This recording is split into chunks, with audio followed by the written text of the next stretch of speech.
the series finale with the Padres. Yuneski Maya ready for his 2011 debut.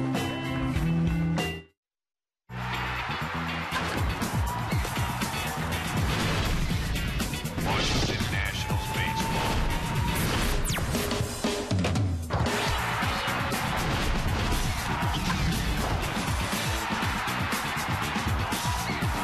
Washington Nationals baseball. Hot day at the Red Loft. Hot day at the scoreboard walk here at Nationals Park. You know, one of these teams needs to win a series, and today one of them will. Neither team hitting, both teams pitching well. And watch for Yuneski Maya, first career start outside the division today after starting 5 games in September.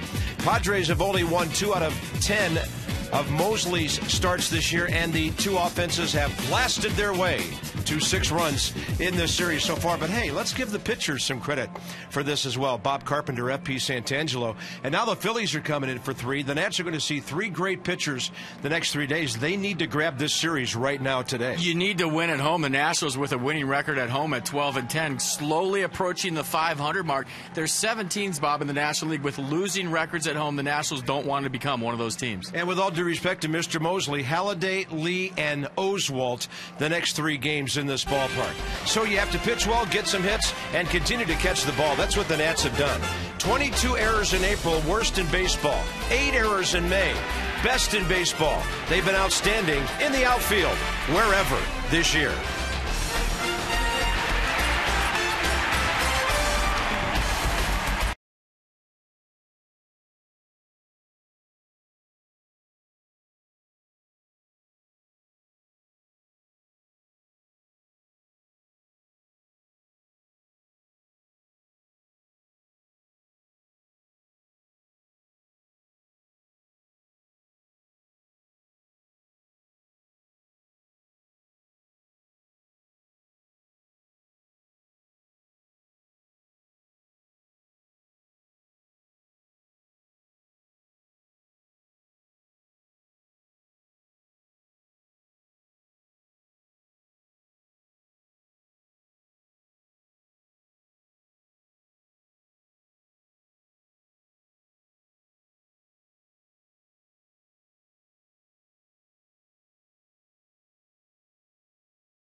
The nation's fastest mobile broadband network. And by Hyundai, introducing the Hyundai Assurance Trade-in Value Guarantee. See your Hyundai dealer for details. Folks are coming down Half Street, and they are coming down en masse. Good crowd expected for this Sunday afternoon game. Hondo's ready, the Nats are ready, and so are the San Diego Padres. Let's check our game time conditions. 78 degrees, and look at that humidity, 82%. Visit Trane.com for an independent Trane comfort specialist dealer near you. It's hard to stop a Trane. Padres are hitting .226, worst in the league. They're also in the bottom in runs. Chase Headley, though, hitting the ball well. Over .310 his last 18 games, and the third baseman working on a 7-game hitting streak. As Headley hitting .270 highlights the San Diego lineup. Yuneski Maya, we welcome him back to the major leagues. He'll be 30 in August, 5 starts in September, all within the East for Maya. 26 innings, 30 hits last year, and a 5.88 ERA. And last time out for Syracuse against Rochester on Monday, 7 2/3 innings. He threw 113 pitches. He allowed 4 runs on 6 hits. He took the loss in a 5-0 shutout for Syracuse. Fastball, 3 different kinds of breaking balls, 2 curves, one 75-79, the other one 79-82, a slider and a changeup to go with it. So if you remember with Maya, he's a guy that's going to be picky out there. Massage the strike zone a lot like Levon Hernandez, but with a little bit better fastball. You see the defense behind Maya today for the Nats. Alex Cora getting the start at second base. It's his 528th career game at second base, 607 at shortstop and just 38 at third base. So Alex Cora giving Danny Espinosa a day off. Sure-handed wherever Alex plays. He'll do just fine up the middle with Desmond. In all the places where Cora's moved around this year, he's only made 1 error. The Nats only 30 on the season. And behind the plate today will be 15-year veteran Brian Onora, Alfonso Marquez, Ed Hickox, and the crew chief Ed Rapuano. And T. Cody will be the center fielder. Blake got his first 2 big league hits yesterday. He also drew a walk and drove in a run. And the young man from Middle America has been promoted to the leadoff spot. I'm sure Buddy Black thinking anybody who gets a couple of hits, man, we're going to move them up in the order. Maya ready for his return to the big leagues, and a fastball is right there. First pitch at 137. Padres have won 21 games this year. The Nats have won 22. Padres have won more on the road than they've lost. They're 12-11. But only 2-7 against the East. The Nats are still 4-2 against the West, having played just San Francisco and San Diego so far. And that one out of play left side. Phillies and the Mets are underway. And the Mets just got 4 in the first against Vance Worley. Yeah, Phillies coming into town tomorrow. Going to be an exciting series here at the ballpark. And if you like pitching and defense, it'll continue tomorrow. Yep. And the Nats have played the Phillies fairly tough in this ballpark the last couple of years, but a lot of business to take care of today with the San Diego club in town. They're heading off to Atlanta after this. And Maya goes 2 balls and 2 strikes. That's right down the middle. First time this hitter sees Maya, as well as a lot of the San Diego hitters have never seen him before. And he took a fastball right over the plate. Yeah, a good start for Maya. The first inning has been his thing in AAA Syracuse this year. In 9 first innings in Syracuse, 7 runs, 12 hits, a 316 average against, and he's thrown more pitches than any other inning in the first at AAA Syracuse. So good start. Yep. Here's Jason Bartlett, 1 for 8 with that memorable Friday night 9th inning home run. Still checking in at 253. And still doing a good job hitting over 300 on the road for the Padres. FP and I were talking about this guy who did some really good things in his days at Minnesota and Tampa Bay. A little surprised that both of those quality ball clubs would let a guy like this go. Good shortstop, fields his position well. Remember that monster year he had in Tampa. Maya goes right after him, and that's just foul. Michael Morse couldn't reach it. It had just enough slice on it to get outside that right field line. Just off the end of the bat, right when you're thinking this is going to be fair, just a bit foul. FP was referring to the 09 season in Tampa Bay, right after they went to the series, when Bartlett hit 320. Down to 254 last year. And then the Padres got him from Tampa Bay in a 6-player deal a week before Christmas. 0-2 from Maya. Breaking ball, he got it on his hands. Out goes Cora, in comes Worth. Jason the call, 2 outs.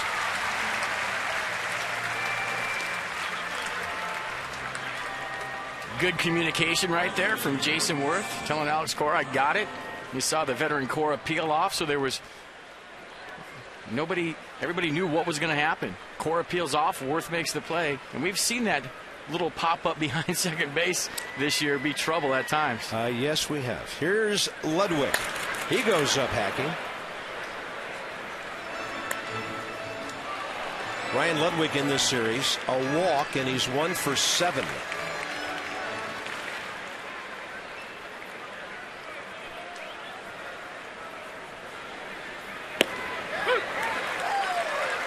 And Maya Sharp with the location. That's a well-placed fastball outside corner.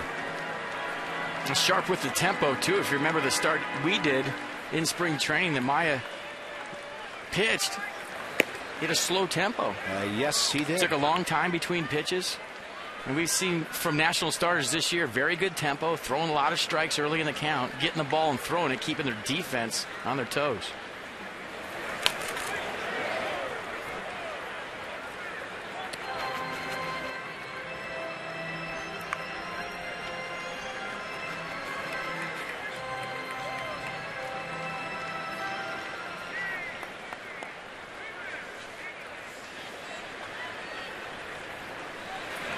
Slow breaking ball, and Ludwig stays with it and spins the ball into center field. So Ryan Ludwig has his second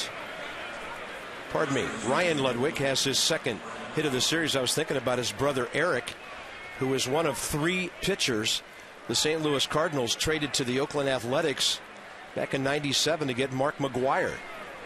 Ludwig family, part of a trivia question forever. And here's Brad Haupt, who's 0 for 4 with a walk. Did you just mess up our trivia fact for today? That couldn't have been it. I'm not that good. By the way, when Ludwig got that hit, that's the only hit in the first inning by either team in this series.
UPS store, we love logistics.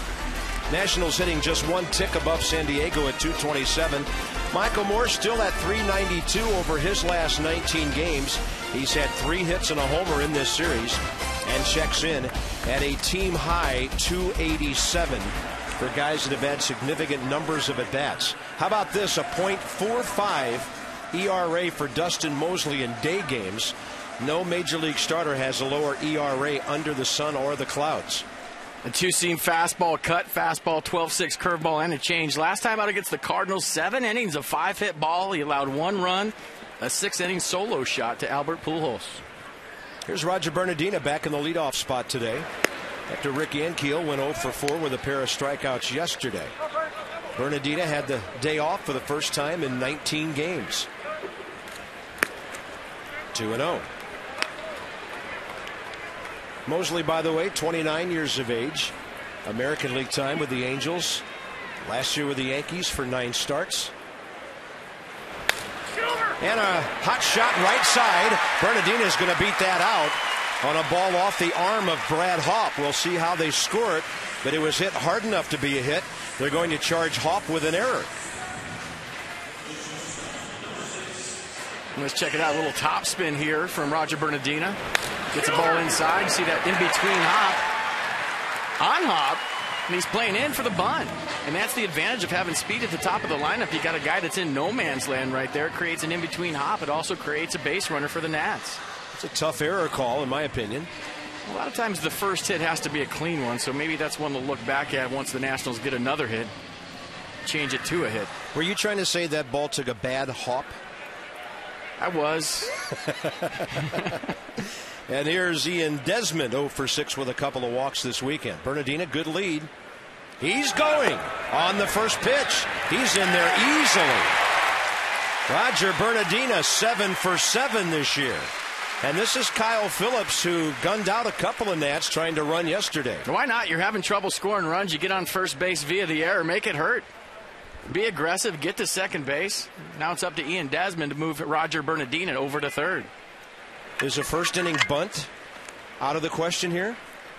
I'm not a big fan of it, but the way things are going right now, the Nats will take a run whenever and however they can get it. Desmond lays down a beauty. He's got a chance to beat it out.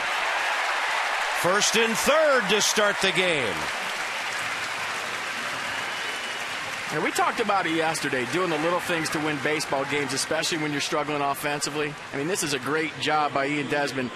He's trying to sacrifice him over. He gets the bonus plan, gets a base hit on top of it. When you got a guy like Roger Bernardina on second base, you don't have to be that fine with the bunt, but if you are, you'll take the single to go with it. Nice job, Ian Desmond. That'll bring up Jason Worth in a dream situation for any number 3 hitter. 2 men on, nobody out, first inning. And by the way, that was the Nationals' first hit in the first inning of this 3-game series. So the Padres got one, and now the Nats have a chance to put a couple on the board here. Worth, 1 walk this weekend, 0 for 7. Fastball to the outer half.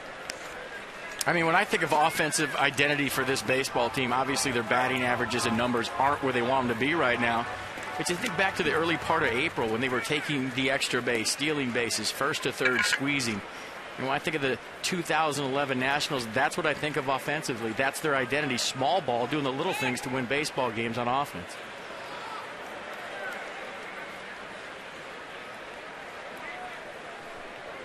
But like I said, when you're struggling individually, sometimes you get away from those things and you forget, what got you here. You wonder if Desmond could be running. Jockeying off the bag and then staying, and that's a foul ball, 0-2. And some managers feel this is a good pitch on which to run because it's bound to be off speed or maybe something bouncing. It can also be a pitch out, too, because you have so many pitches to play with right here if you're Dustin Mosley. And you're way ahead in the count. You can go ahead if you think he's going, pitch out. You can double up. I've seen Tony La Russa double up and pitch out a couple of times, take the count to 2-2. We've also seen a Nats runner score from third base on throws to second this year. 0-2. Worth will take that spinner in the dirt, and well covered by Kyle Phillips.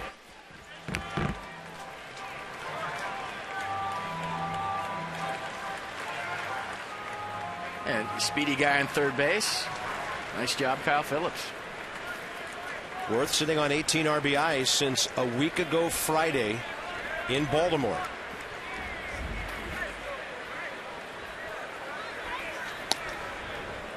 A couple of other numbers on Jason Worth recently. Over the last 2 weeks, his batting average has risen because he's hit .313, and Worth has an on-base average lately of .400. While Desmond remains one of the most efficient base runners and stealers in all of baseball. He's got his front foot past the cut of the grass. He's holding, and Worth stays alive. He extended his lead right there. Got out a step further. A lot of times a base runner, when you see the A move from the opposing pitcher, what is that, his best move? And you can get back, it allows you to extend your lead a little bit more. We were talking about Darren Ford when he was here with the San Francisco Giants, how big his lead was. And I thought at the time it was too big. Sometimes you get out there and extend your lead too far. You're thinking back toward first instead of toward second. Mosley sort of a quick pitch right there, and Desmond really never got set for his lead. They're probably not going to pitch out on 2-2, so we could see an action pitch right here. Worth battling back, left-hander who homered yesterday on deck. And Desmond is holding, ball 3.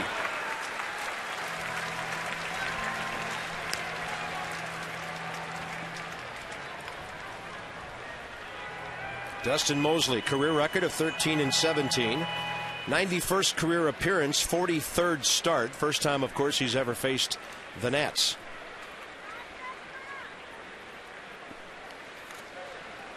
(3-2). Desmond running. Worth, base hit right behind him. 1 run scores. Desmond easily to third, and the Nationals bust out on top. Number 19 for Jason Worth. Doing the little things once again. Ian Desmond going on the pitch, a big hole on the right side of the infield. Forsythe covering the bag, and Jason Worth taking advantage. Just going with the pitch, a little cutter away. He stays on it, letting the ball travel, letting the ball get deep. Nats doing all the little things right here in the first inning. Take the lead. It's just simple. You're going first to third right there, cruising into third base. And Worth's a good base runner. The Nats might do that again. Here's Lance Nix. Home run yesterday, 1 for 3 with a walk in the series. First order of business, getting that runner home from third base.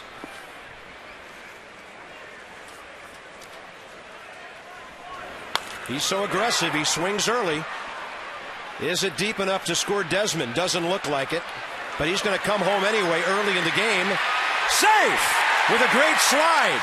And Worth goes to second. There aren't many ball clubs that send a runner with nobody out home on that fly ball. And the Nats have a crooked number on the board already. Well, these are the things the Nats were doing in April to win baseball games. We call it the fast break offense, taking chances. You look at Ian Desmond right here. Might have surprised Ludwig a little bit. A lot of times as an outfielder, when you catch a shallow fly ball like that, you're thinking he's not going to go. Ian Desmond with the green light goes, and he just gets in there ahead of the throw. And that's Ryan Ludwig, who leads the major leagues in assists with 7, and Bud Black doesn't like the call. I think Bud saw what we saw in our replay, and that was Desmond's front foot kind of bounce over home plate. The tag made as his back foot gets there, and he could have been called out. He could have been called out, but it took 3 replays in the Exmo for us to see it. If you're Brian Onora, you get 1 shot, and it's moving pretty fast. And there's another runner in scoring position because Worth was all over that play. And here's Michael Morse with 20 RBIs.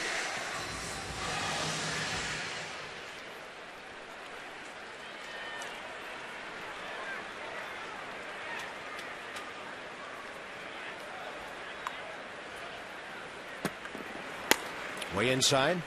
Yeah, I just wish every fan could go down there and witness how fast those plays go. I mean, we get to watch it 3 times in super slow motion, and at times we sit up here and criticize umpires. But if you've ever been down on the field right in the middle of that action, it's bang, bang. You don't have a whole lot of time. You're watching the throw come in. You're making sure the catcher secured the baseball. You're watching a foot slide over a base. It's a tough call. Morse got severely jammed and pops it up to Bartlett. But let's check it out full speed. I mean, this is what Brian Onora is looking at. I mean, everything happens so fast when you're right down there in the middle of it. When you're talking about home plate, it's a bag that doesn't stick up, so it's hard to see the foot. I mean, that's bang, bang. And if you saw it with the naked eye, I sure didn't. He looks safe to me. Now 2 outs and a chance for Ramos to bust out of an 0 for 16 and drive in his 12th run of the year.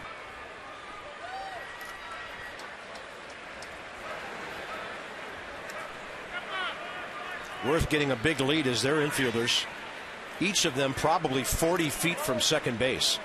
So you can measure their lead or their deficit away from the bag and figure out how long a lead Jason Worth will get scoring on any kind of 2-out hit to the outfield.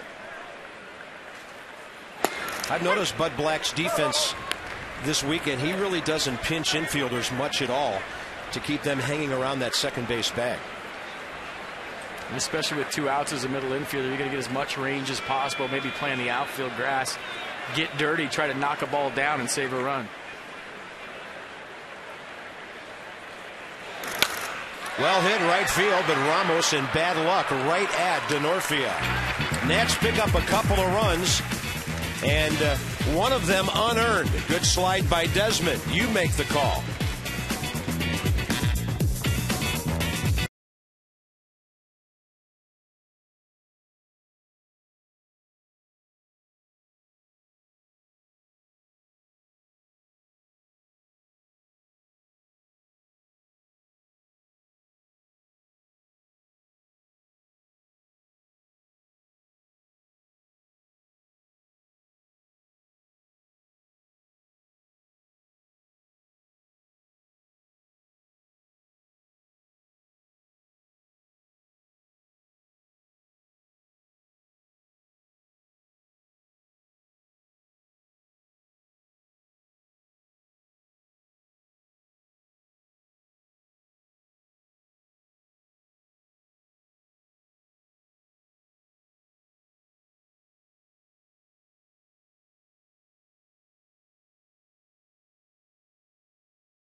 A network ahead. To learn more, Verizon.com/GetFios.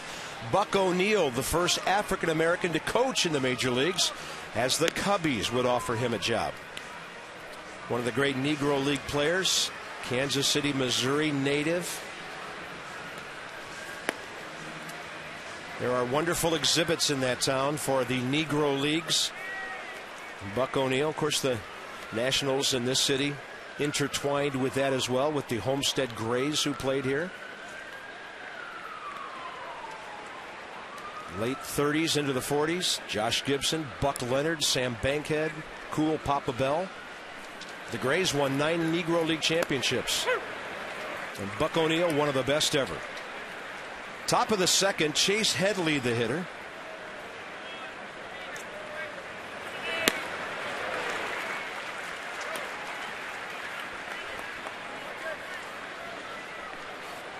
Yuneski Maya, sharp out of the gate.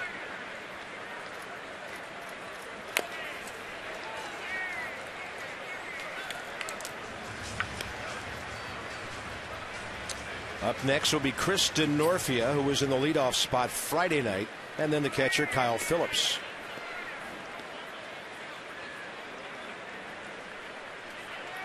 And Maya 0-2 against Headley.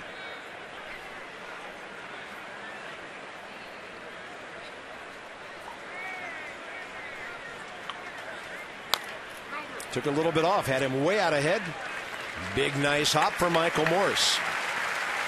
Maya off to a good start. 15 pitches, 12 strikes, first inning, and he gets his first ground ball out. Yeah, good changeup right there from Maya. And down in the strike zone, he tried to go front door, front hip sinker on the pitch before that. Took a little off, went from 88 to 81, got the rollover ground ball, pounding the strike zone early. And I'm sure the Padres had tape on him from last September, but nobody on their team has seen him.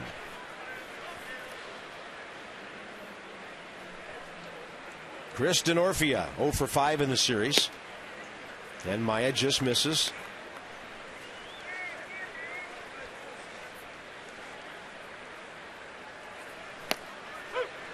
Chris Denorfia, interesting story. A guy who spent a lot of times in the minor leagues, over 8 years. He comes from a Division III school in Massachusetts called Wheaton College. Not to be confused with the one in Illinois. One hopper, Maya right over to Morse, 2 outs. With more on Maya, here's Debbie. Well, Bob, as we all know, Yuneski Maya defected here from Cuba, and he's really been playing with a lot on his mind. His son, his young son, and his wife are still over in Cuba. He did have a chance to visit with his sister, who's from the Dominican Republic. She came to see him in Syracuse. So, you know, he's been around his family a little bit, but obviously his wife and child heavily weighing on his mind these days. Bob? Joined the Nats rotation last year. Cuba's major league is called the National Series, and he went 2 years ago 13-4 with 7 complete games in that league with a 2.22 ERA. Made the decision to defect to the Dominican Republic in September of '09.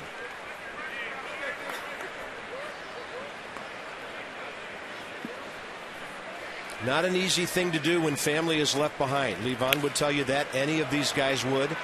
That ball flaring left field line and foul into the first row.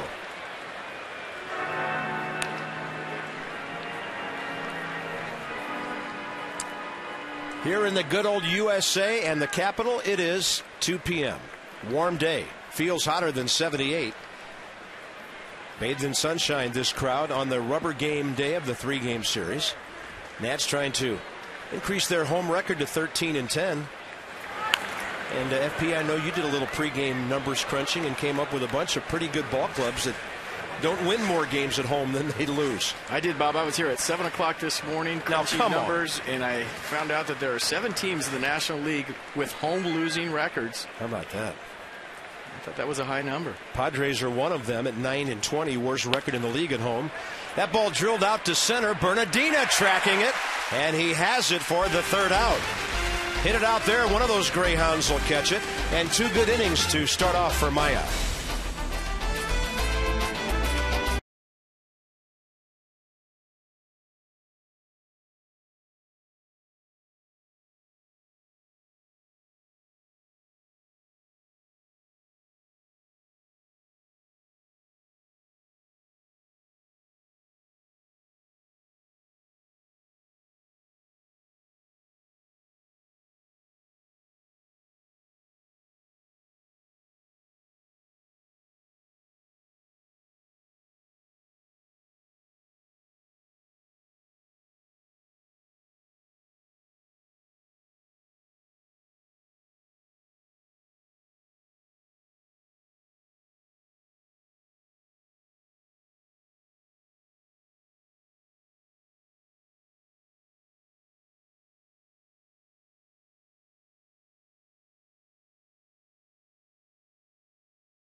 Two hit and run action. Jason Worth finding the hole. Desmond going to third. Bernardina scoring. And this is one where if you're Lance Nix, you go over and give Ian Desmond a big hug because he just got you a sac fly and an RBI by being aggressive.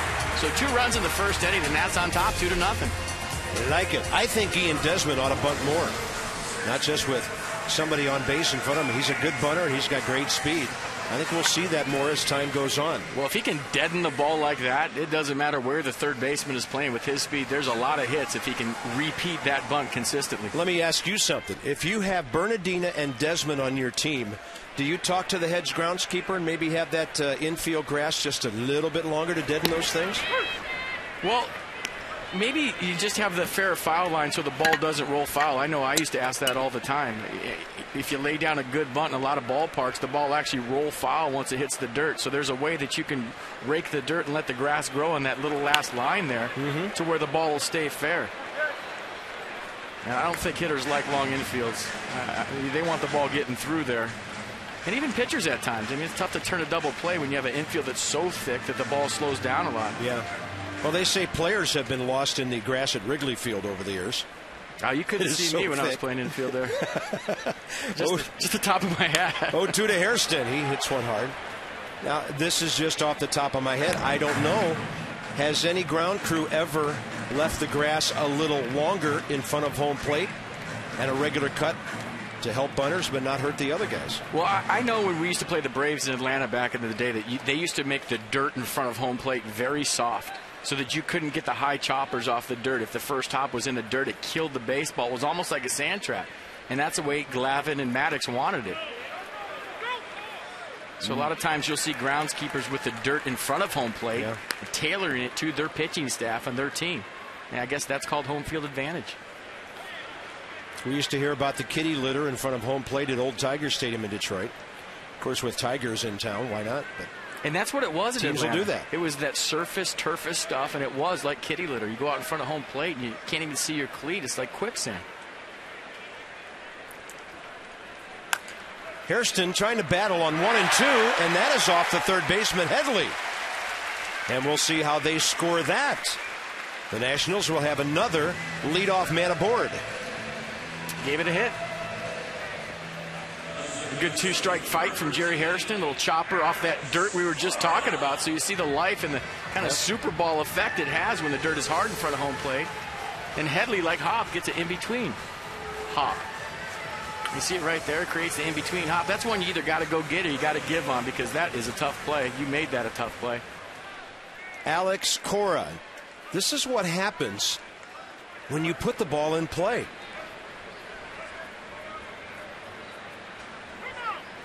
You know, this week, 2 strikeouts have taken bad hops because of wild pitches. But you only get this kind of stuff when you're hitting the ball hard, getting it in play, and putting some pressure on the other team. And quite honestly, the Nationals have not done enough of that this year. Well, it's all about getting on base. You know, Jim Riggleman can't hit and run. He can't squeeze. These guys can't run the bases aggressively if they can't steal first. So you get some base runners on early in the inning. It allows the manager to manage. He's been aggressive all season long, but you can't be aggressive, say, when you're down 4 runs in the first inning or you're not getting base runners on consistently.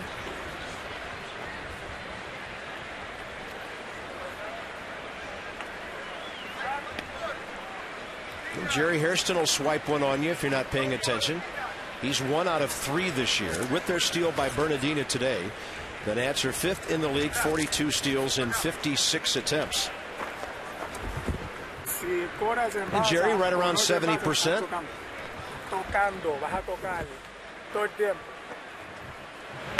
Up and away, 2-0. Dustin Mosley has fallen behind a bunch of hitters.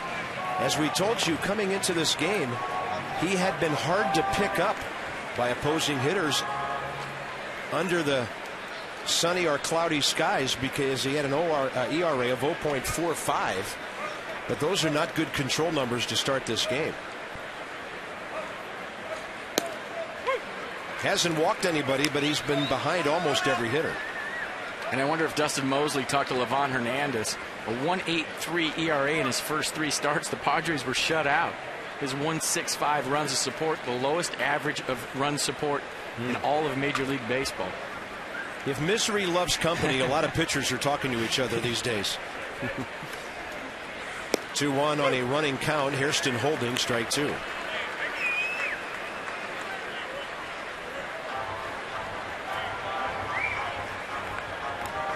Brad Hop holding, Hairston.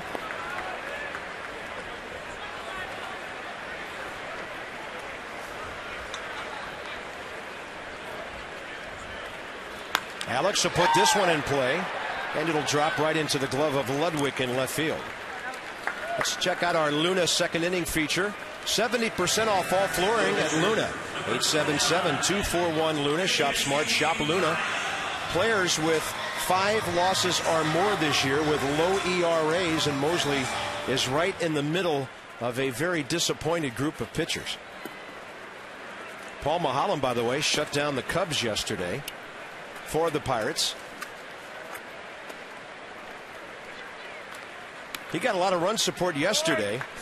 Maholm had 13 runs in his first 10 starts. He shut down the Cubs yesterday 10-0 and he retired the side in 7 of the 9 innings he pitched at Wrigley Field. Well, we've seen him good against the Nats this year. Yeah. Maya's got his hand up the barrel already on that bat. Brings it around late, and that one hurts Kyle Phillips on the foul tip. As a hitter, last year, Maya, 2 sacrifice bunts. He was 1 for 7. And right now, Brian Onura hanging out with the pitcher to give the catcher time to feel better. Brian Onura helping out Kyle Phillips, who took the brunt of that foul tip.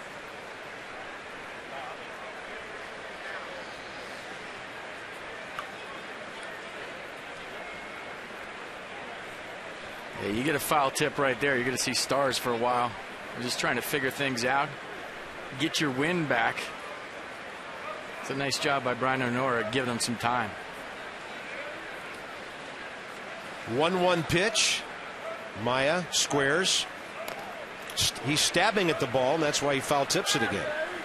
He's squaring around plenty early, but then he's taking a stab at it. And you would think even with 2 strikes, the Nats will still have him try to bunt. That's one of those things where if you're Maya, you don't have to be that fine. You have a good base runner with some good speed at first base. Just get the bunt down and let Jerry Hairston do all the work. Now Maya setting up like he's going to swing. That was weird. He took the right hand up the bat barrel for just an instant and then brought it back down. And the count goes to 2-2 with Mosley missing. A little decoy piece by Maya right there. You slide your hand up the barrel. You try to get the defense to think you're bunting. And you slap one right by him.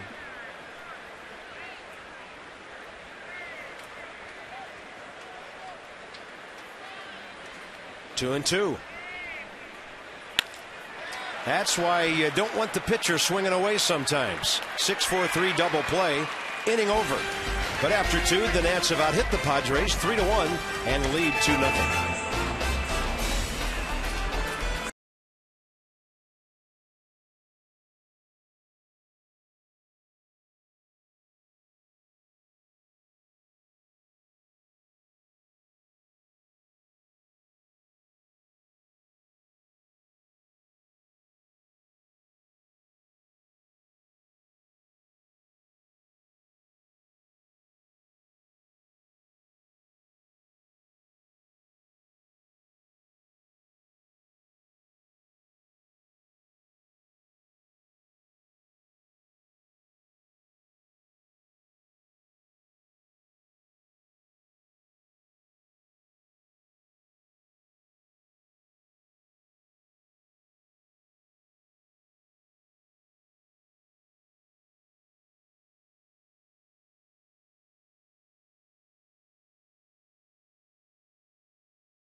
Ball set given away for the kids today.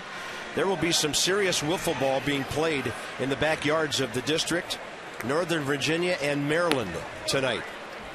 Let's check our PNC minor league report and our old friend Chiron Martis. 2-2 and 7 starts at AA Harrisburg. Good ERA, 35 innings, walks, hits per innings pitched, a very respectable 1.53. Solutions that help you achieve your financial goals. PNC, for the achiever in you. Another one of those young men from Curacao. There's one of the Ryan Zimmerman bats the little guys and gals will be taking home tonight. Those are awesome, and I love wiffle ball. Grew up playing wiffle ball all summer long. That's actually how I became a switch hitter. Didn't want to mess up my right-handed swing in high school, so every time I played wiffle ball, left-handed swing, fired it out there in a game, and it worked. So there are some benefits, kids, to playing wiffle ball. At least you're out there, you're seeing the ball, it's hand-eye coordination. And along with being a good wiffle ball player is the ability to scale fences. Because if you're hitting the ball well, you will be entering other people's yards from time to time. You will. And you have to develop the out pitch. That's the big thing in wiffle ball. The nasty 12-6 curveball or the knuckleball. Or as we used to call it, the in-shoot or the out-shoot, depending on where you held those little indentations in the holes in that wiffle ball. Here's Logan Forsythe, 1 for 4 in the series. Got his first major league hit yesterday. On the charge, Hairston. Michael Morse gets his foot out of the way for the first down. Give your father the best Father's Day present possible, a free trip to the park with the entire family, a chance to throw out the first pitch. Nominate your dad with 100 words or less describing why your father should be recognized and celebrated at Nationals Park. Send it to promotions@nationals.com to nominate your dad. Great idea. And I'm sure a dad will be sporting a nice fastball here on Father's Day.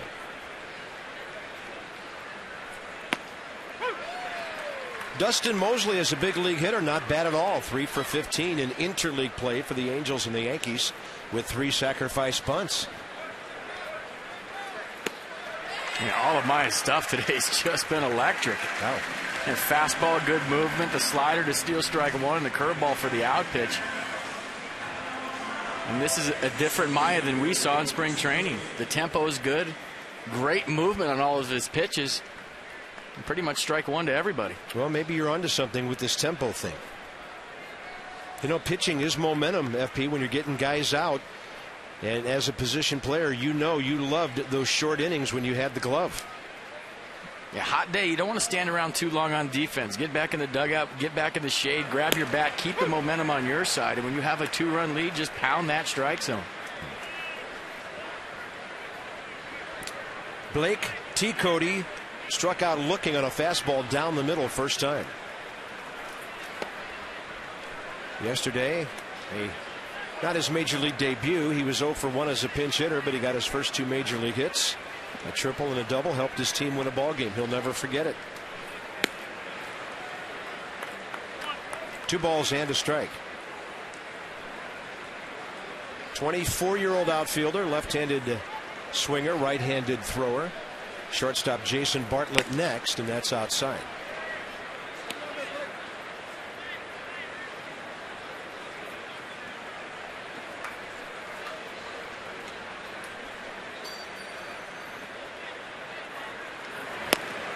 Ramos set up outside corner on 3-1, and Maya put it to him perfectly.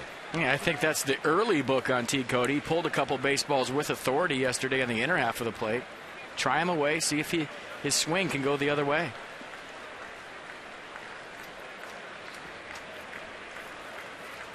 Got him. Changeup after he hit those fastballs hard yesterday. 2 Ks for Maya in that inning, 3 in the game, and 3 very good innings.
number 3. Levon and Halliday tomorrow afternoon. Markey and Lee Tuesday night. Lannon and Roy Oswalt Wednesday afternoon. Then the Nats move on to Arizona. First 2 games of an 11-game trip in Phoenix. Phoenix for 4 against the Arizona Diamondbacks, 3 in San Fran against the world champions, and then the last 4 against these Padres in San Diego in 2 weeks. 4 days in San Diego is never a bad thing.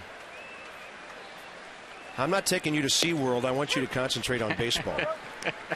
After your very accurate depiction of what family trips can turn into out there, you can lose 3 out of 4 before you finish your cotton candy.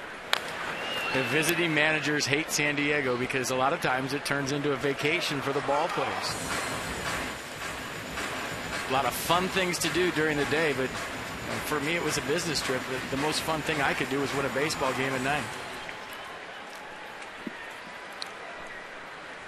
Evidently, the Padres have been doing some outings themselves, winning 9 out of 29 home games.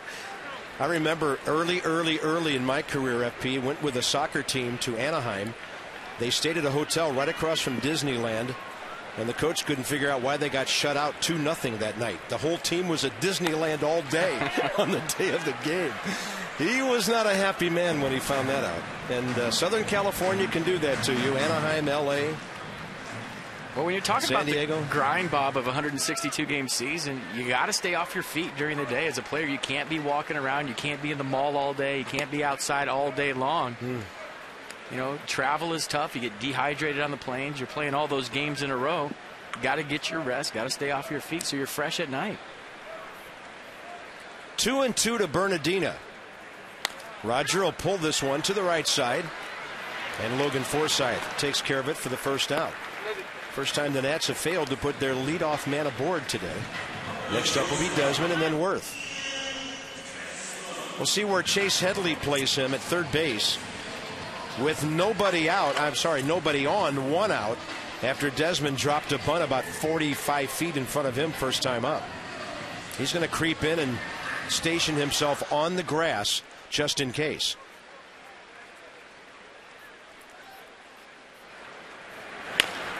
And then Desmond will try to slam one by him. Strike 1. Well, that's the benefit of laying down a great bunt your first time up. You draw the infield in, you draw the corners in, especially Headley at third base. Now look, with 1 strike, he's back on the dirt. You give different looks, too. You know, you come in with no strikes, you take the bunt away. If he shows you that he's going to swing, you'll take a step back. But he's almost right where he started on the first pitch. Now with 2 strikes, you get yourself some range. You get back as a third baseman, but part of the game you play over there is giving the hitter different looks. If a guy's a bunter, you play the game. And sometimes, you know, while the pitch is in the air, you back up. Desmond on 0-2. Late for that one. Robin Ventura was the best I ever saw. I would look down there. You see guys peek at third baseman sometimes. And your last time you look, Ventura's 5 steps behind third base. And then you go to lay down a bunt, and he's on the grass. It was like he was invisible. The last time I looked at you, you were behind the bag. You're giving me the bunt. You set a trap, I'd bunt. He'd throw me out every time. I never thought Robin Ventura got enough credit for his defense because he was such a good hitter. People just overlooked what he did with the glove. Stealing hits away from the other team. There's certain guys you just didn't even think about it, and he was one of them. And he, on the other end of that, you look down there and he's in your face, and then you look up after the pitch and he's 5 steps behind the bag. So that's the different looks in the game that is played between a third baseman and a bunter, a guy with speed. By the way, speaking of the Phillies a few moments ago on the upcoming schedule, they may arrive in town in a really bad mood. They're down 8-1 in the 3rd inning. Nice souvenir there, young guy. His day at the ballpark just got made. Desmond gets it to right field. Easy for Denorfia, 2 outs. Ian did foul a couple of pitches off and went the other way with it. And it'll be Jason Worth now, who has an RBI today.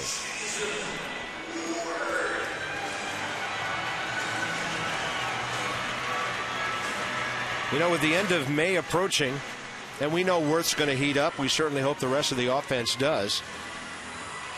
If he's sitting around Memorial Day with 20 RBIs, we're going to start hearing, oh yeah, he's on a pace for 60. One guy who doesn't believe in that projection thing is Jim Riggleman. Says good hitters are going to do what good hitters do, and that's drive in runs. Doesn't matter where they are in April or May. We shall see. 2-0 Nats.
And the folks are on their feet here.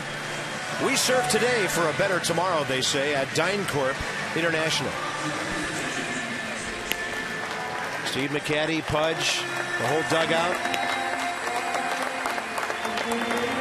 Danny Espinosa getting a day off, Rick Ankiel. And here's your game summary as the middle innings arrive. Yuneski Maya, the story of the game right now.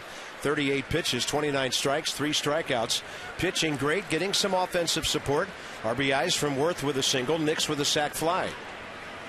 And Ian Desmond's bunt is the thing that really kicked that door open in the bottom of the first inning, when he bunted Bernardino to third and then got himself a base hit because he laid it down so well. Leadoff man Jason Bartlett, top of the fourth for San Diego.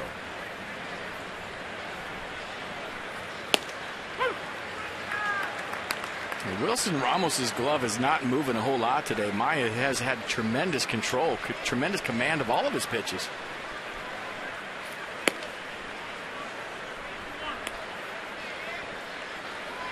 Watch where he's setting up and watch where these pitches are hitting. Not a whole lot of effort from Wilson Ramos. That's a good looking pitch. He'll give you 6 or more different looks. Here's the kinetic pitch track. Watch the glove of Wilson Ramos. Doesn't have to move a whole lot. Maya's hitting his spots. That ball scorched into left center by Bartlett. He'll have his second extra base hit of this series, and Bernardino retrieves it. Leadoff double here in the fourth. He was originally drafted by San Diego back in 01, traded to Minnesota, then on to Tampa Bay, and the Padres picked him up in that 6-player deal. You see the curveball from Maya right here, just staying up a little bit. That's a good piece of hitting, though. That's beating a good pitch. That was not a bad pitch.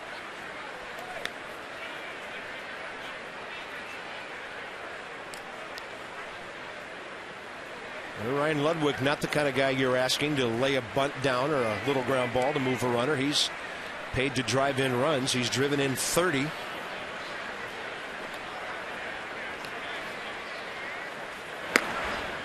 Right now in this lineup, he's the one bona fide RBI guy they have. He's just a click out of the top 10 in the league. Singled up the middle first time, second hit of this series.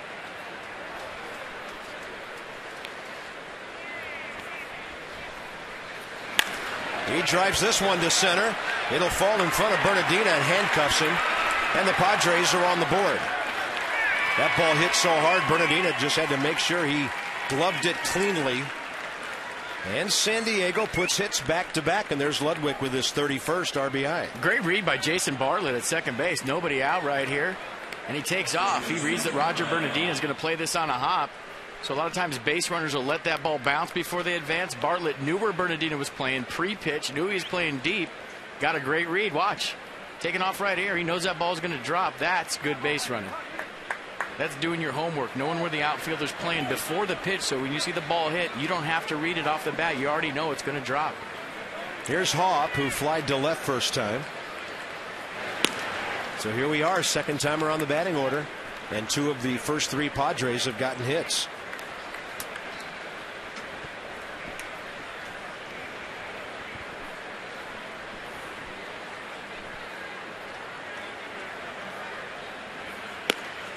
Fastball missing, 2-0.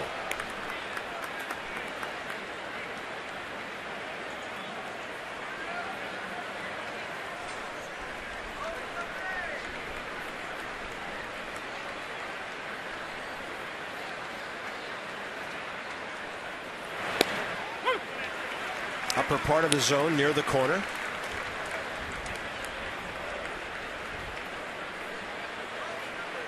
Chase Headley is next.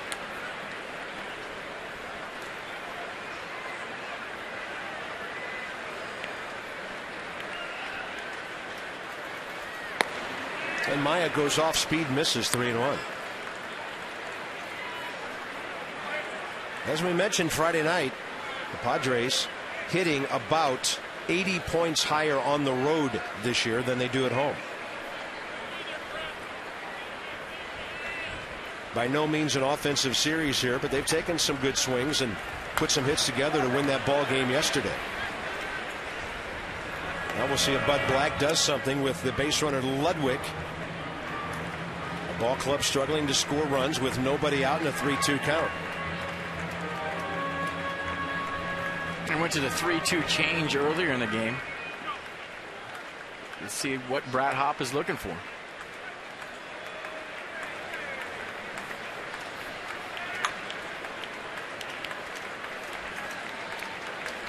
Runner holding, driven to right, over the reach of Cora, stopping at second base. Ludwig, 3 consecutive hits now, as now they've got some kind of read, it appears, on Yuniesky Maya.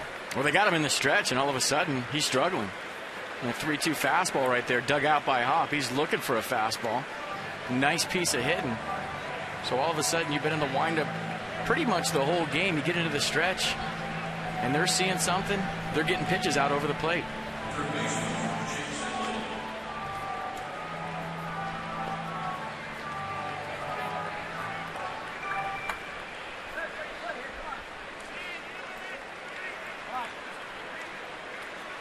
Chase Headley now, as the Padres are building an inning.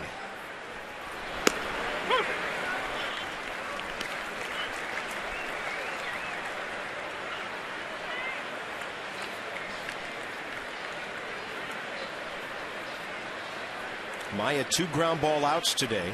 Not really that big of a ground ball guy. Maybe an off-speed pitch to a lefty gets him a double play possibility.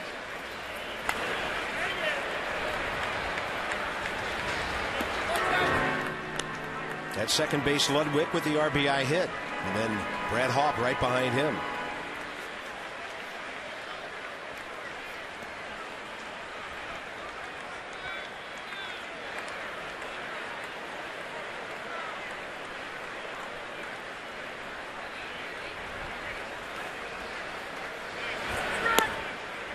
Trying to keep it down, missing 1 and 2. That's a good 0-2 pitch right there. He went 2-seamer away for strike 1, 2-seamer in on Chase Headley for strike 2.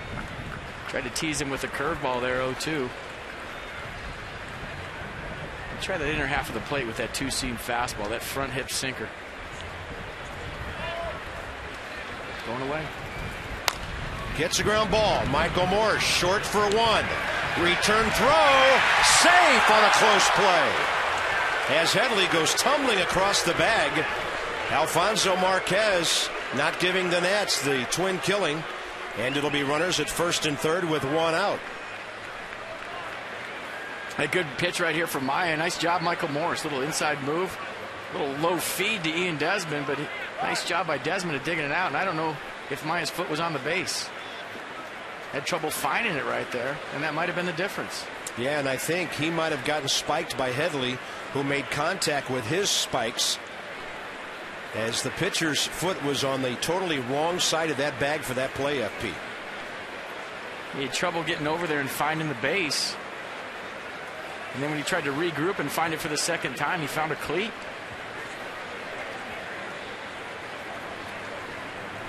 Suddenly everybody's standing, almost everybody, out in the bullpen watching this. In case the phone rings, they'll have Maya throw a couple of pitches here. This will give you a great shot of it. Ooh. And that does not feel good. Headley could have seriously turned his ankle there. Obviously, the optimum side is up against that side of the bag facing second base. That's our version of the monkey bars out there. Guys will grab on and do some climbing and get loose. What happened to the teeter-totter that used to be out there? You could stretch all kinds of parts on that thing. You could hang upside down if you wanted to. Here's Chris Denorfia now. The tying runs at third base. They start the runner. Safety squeeze. Morse will hold the runner at third, and Cora dances across the bag. That's well played by the Nats. I think right now Chase Headley is standing at second base, and he can't believe the runner at third didn't score. But they did not have the suicide squeeze on. I think Denorfia going for a hit right there. Let's check it out. Nice play by Michael Morse, being ready for it. Watch him bounce off the bag, and like a cat, he's on this baseball. Alex Cora has to go a long ways to get to first base, and he almost had a crash over there. But if Ludwig goes right there, that's a good read. He's out. That ball was bunted just a little too hard to score the run. I think, yeah. Ludwig saw how hard that ball was bunted, how quickly it got to Michael Morse. So here's Kyle Phillips. By the way, Milwaukee beat the Giants last night on a walk-off suicide squeeze in the bottom of the ninth. Big power ball club playing a little small ball to win a game last night. Wasn't it Lucroy? Matt, yeah, Jonathan Lucroy, the catcher, drove in Ryan Braun. So even big boys have to bunt now and then. Kyle Phillips lined out hard to center first time up.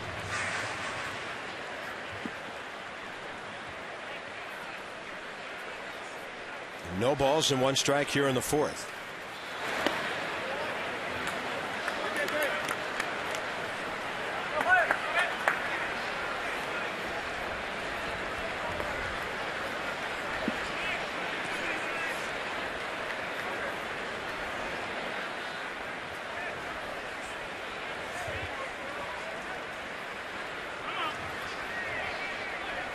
Phillips getting time from Brian O'Nora. Did you give Denorfia a sacrifice on that for getting the runner to second base? Yeah, it is. All right. That's what I thought. Into left. A ways to go for Nix. Moving to the line, and Lance has it. He'll lead off bottom four. Maya minimizes the damage to keep the lead.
The longest we've ever seen him lead in a race, and by a nose at the end.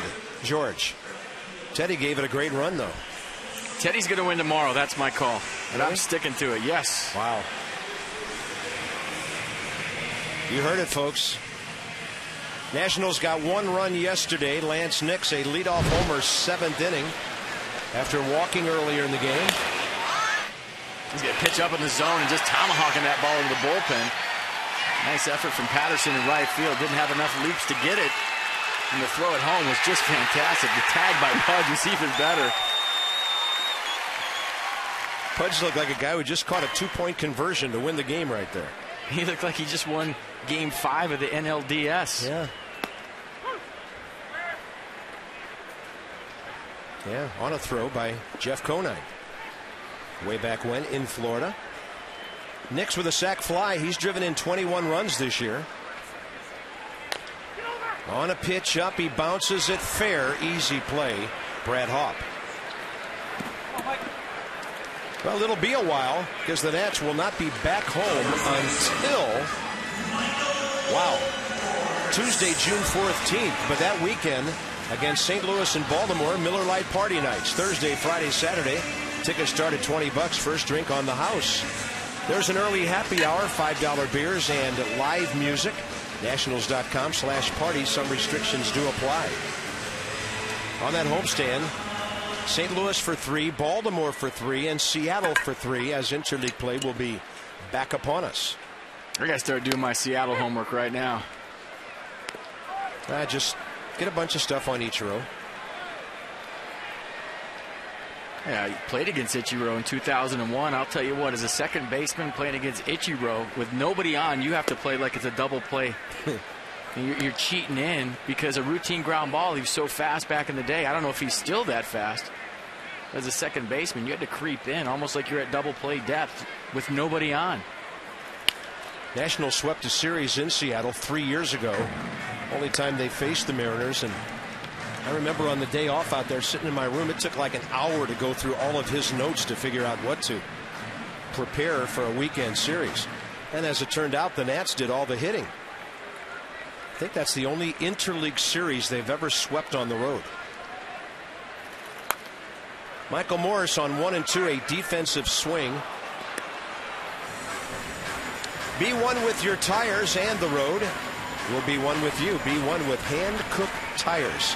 They bring you our game flow here on a beautiful Sunday afternoon, final Sunday of May. Michael Morris will follow. He's getting a lot of junk now. Very few fastballs anywhere near the hitting zone. And we talked about the difference between Michael Morris in April and Michael Morris in May. He's letting the ball travel. He's letting it get deeper. He's not jumping out there trying to do too much. A lot of hitters fall in that trap early in the season. They try to go out and get the baseball. He's letting it come to him. Mosley, by the way, has gathered himself, retiring 9 of the last 10 hitters with a double play in there. After the first 3 men in the game, Bernardino, Desmond, and Worth got on base. Wilson Ramos lined hard to right first time. He's after Michael Morris here in the 4th. Nats on top 2-1. They've been out hit 4-3.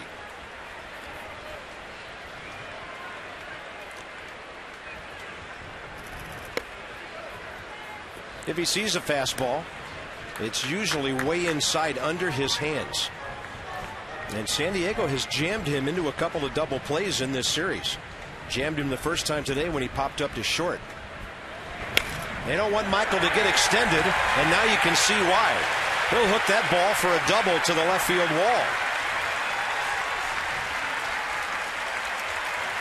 Michael Morris, 5th double of the year to go with his 6 home runs. Watch how Kyle Phillips is set up for this pitch. He actually presents his glove face up. I've never seen this before. Look how he's sitting right there. And he wanted to bounce that ball. Maybe that's what that means, but nice job of digging this pitch out.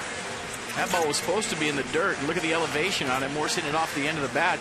But look how Kyle Phillips' glove is. I've never seen that before. Almost like a slow pitch softball catcher. Exactly. Yeah, you know where he wanted that one. Here's Ramos. Let's see if the Nats can take advantage of a pitcher's mistake while ahead in the count.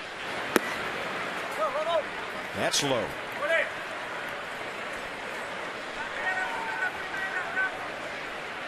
Well, Ramos has not had a good month of May. Hitting around 200 this month. He's 0 for his last 17.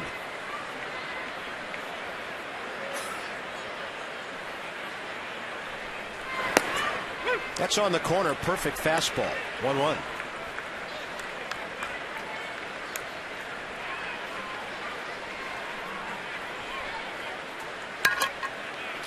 Well, let's see if the Nats can pretend like they're a ball club that contends, because teams that do that come back and get a run right after they give one up. Take that run right back from the opposition.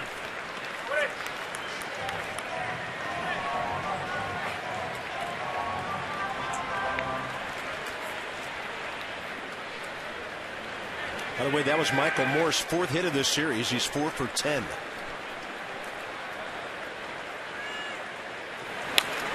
He's had a pretty good half month this week. Well, he talked about his numbers in May. They've been fantastic. And Wilson Ramos just got his pitch. And that's the pitch when Wilson Ramos is on fire that he crushes. Fastball up in the zone, out over the plate. We've seen him drive that ball to right center, fouled it back. Now he's got a battle.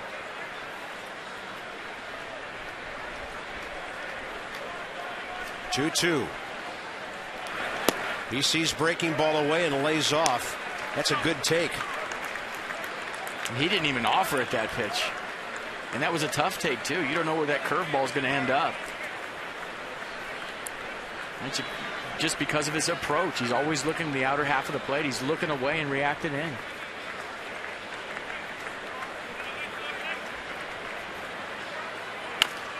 Little tapper on a 3-2 pitch with 1 out. Foul.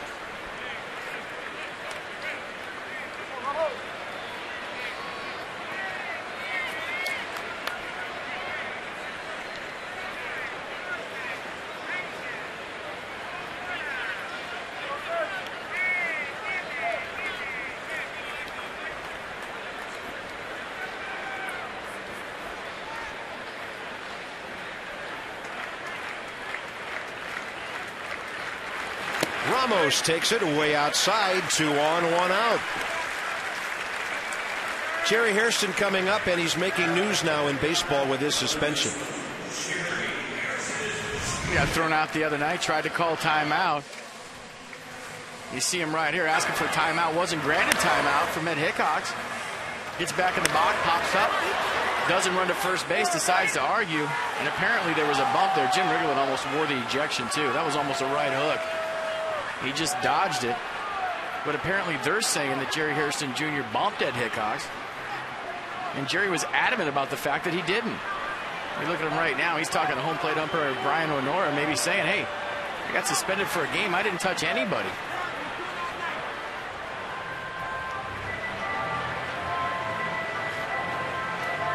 And then he came back a second time.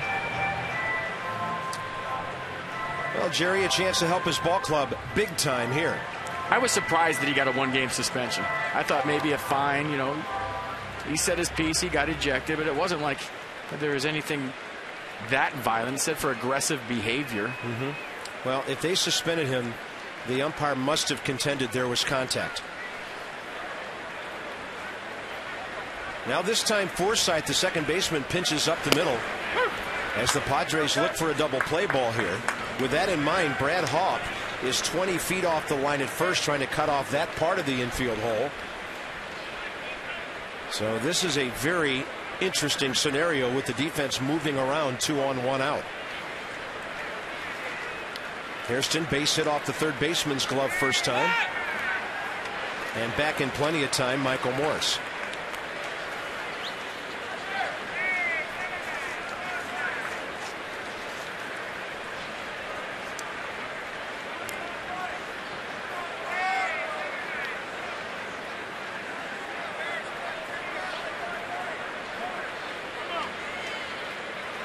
Hairston's been hot last 19 games, 323. Swinging the bat well, had the double to lead off the 8th inning last night. His hits have counted too, FP. 13 RBIs while batting around the 250 range this year. He'll ground one to short. Padres looking to turn 2. And they'll do it beautifully, 6-4-3. They want you to pull the ball in that situation. They've turned quite a few double plays in this series. It's 2-1 Nats.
Top of the fifth inning.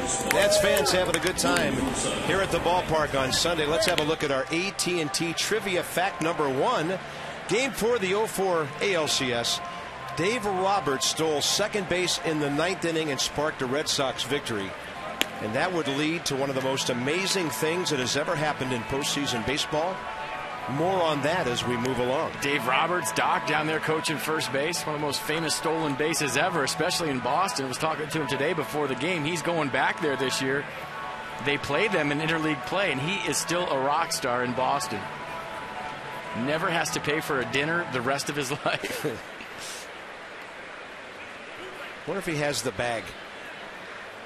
Well, he stole it. Logan Forsythe, top of the fifth inning.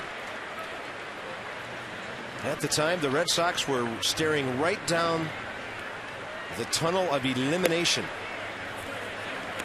1-1 to Forsythe, who bounced out to Jerry Hairston first time up. Pitcher to follow, and then Blake T. Cody, top of the fifth.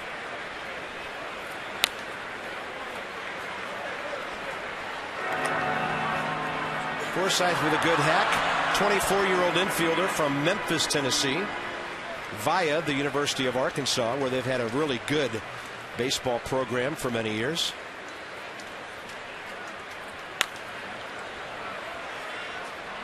I'm sure you ran into a few SEC teams in your time in Miami, didn't you? I played Florida. The Gators, always a very spirited rival against the Hurricanes. LSU's had a great program over the years. Mississippi State. Half swing. Maya fields it, plays it well. Safe at first. Yuneski Maya made that play close. Good play getting off the mound quick. He got rid of it quick, too. Just a little excuse me swing by Forsythe. Maya barehands it, gets rid of it.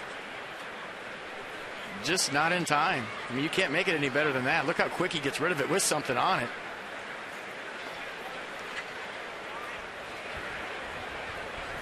Leadoff man on for the Padres. Mosley, 3 sacrifice bunts this year as a National League hitting pitcher.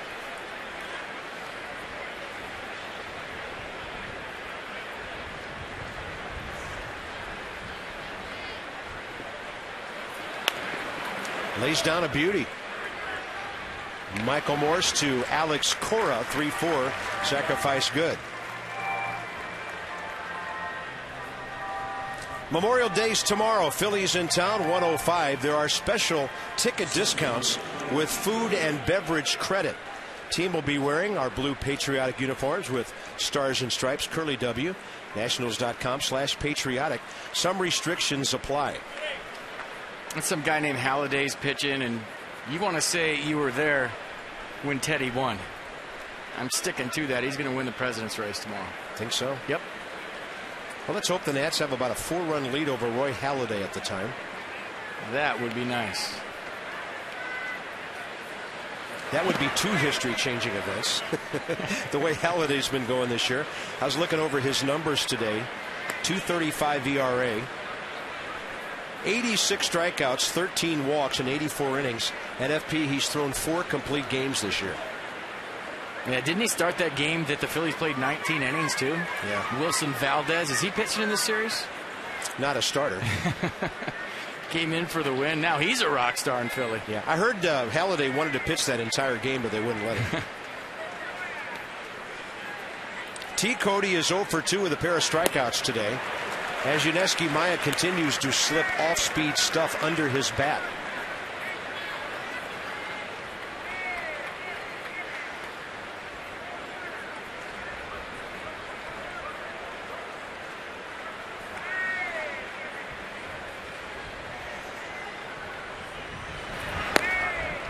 And he goes with a fastball, missing outside.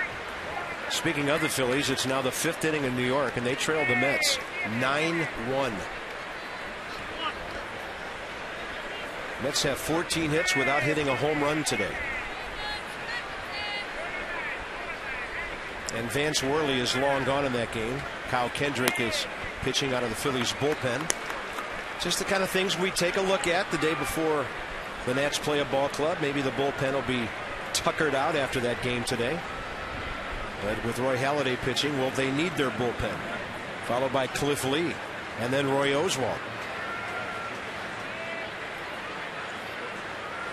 3-1.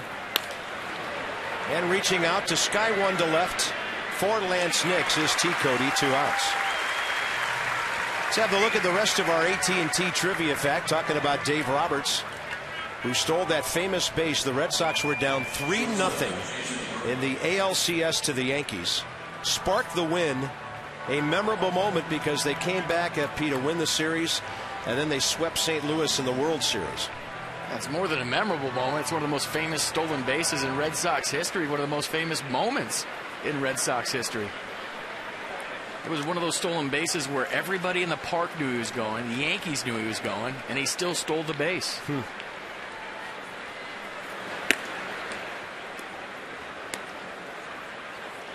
Well, I was with the Cardinals at the time, and everybody in St. Louis was primed for a St. Louis Yankees World Series. Well, the big joke with Doc is he was left off the World Series roster, but nobody remembers that. Well, they didn't need him the way they pitched and played in that series.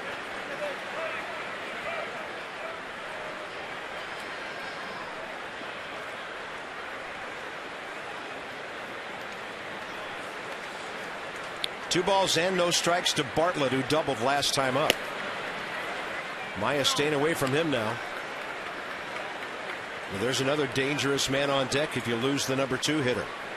And that's the RBI man, Ryan Ludwig.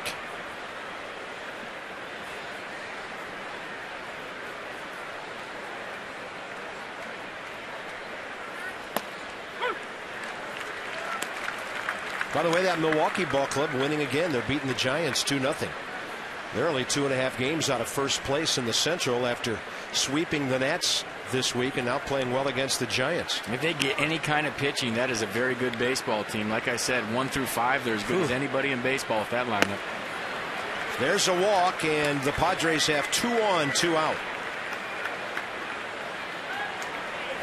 That's Maya's first walk today. And as the 3 o'clock hour strikes here at Nationals Park, with Washington on top 2-1, Steve McCatty will make a visit to the mound, and Ryan Ludwig 2 for 2 will step in. Bob Carpenter, FP Santangelo, Debbie Taylor with you on Masson today. And the Phillies are coming tomorrow before Washington hits the road for 11 to the West Coast. Doug Slayton bouncing up now to start throwing. Jim Led hands him a baseball.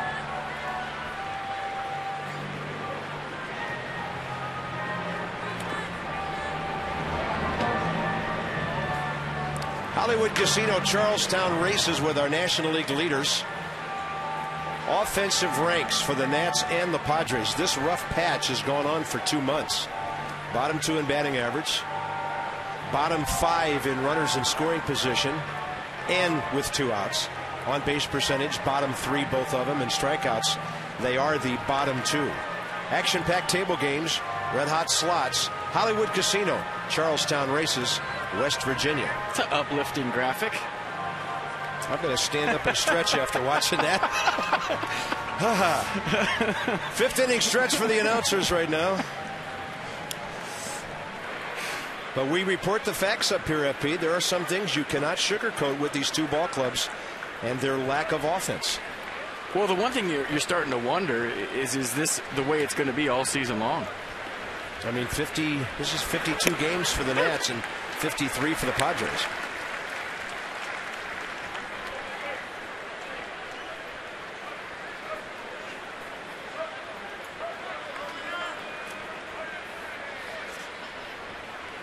Dangerous hitter here, but Maya's ahead. And a throw to second. The throw right down near the bag made it sort of close with Cora getting in behind Logan Forsythe. And trying to steal an out right there. We saw the Nats do that yesterday. Ian Desmond sneaking behind. And I like that. A lot of times a guy's getting an extended league with 2 outs. Maybe he's looking in for signs and he's not aware of the guys behind him. Breaking ball way outside. Sometimes you can catch a guy stealing signs from second base. He's so intent on the fingers that are putting down, he forgets about the pitcher and forgets about the guy behind him. He can pick him off.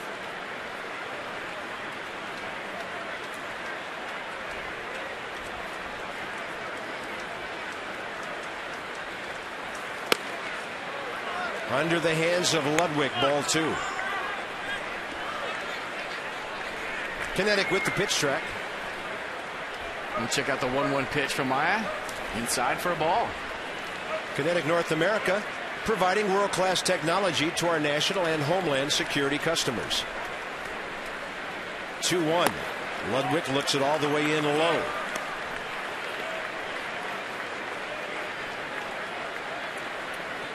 Left-handed batter on deck.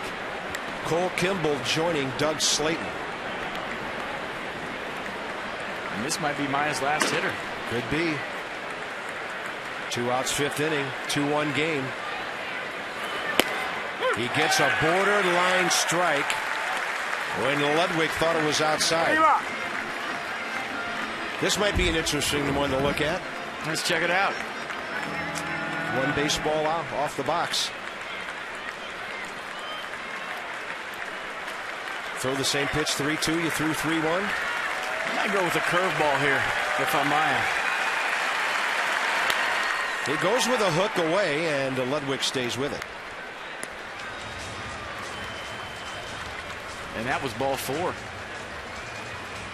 Dangerous left-handy hop, especially with men on base, and that's why Doug Slayton is ready.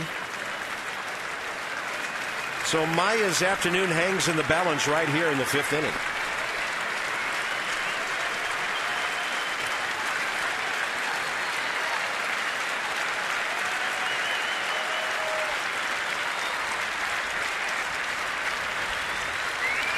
With the runners on the move, way outside, bases loaded. Will Jim Riggleman leave him in to pitch to Brad Hawpe?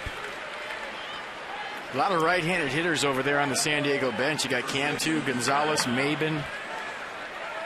You could always counter if you're Bud Black very early in the game when you got one of your better hitters in there, so I don't think that'll happen. And it looks like this is Maya's hitter. Gonna leave him in.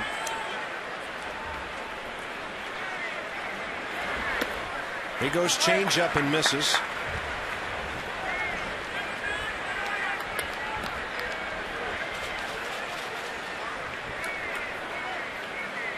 Maya's pitch total approaching 85 here in the 5th inning. This has been a long inning. 24 pitches already on a warm afternoon. Haup was hacking, and the count's even.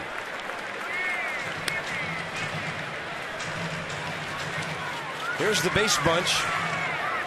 Logan Forsythe, the scratch hit leading off, and then 2 outs later, the Bartlett walk and the Ludwig walk.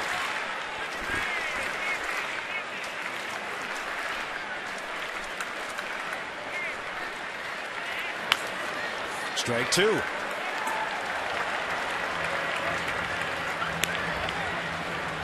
Longest outing last year at Atlanta, mid-September.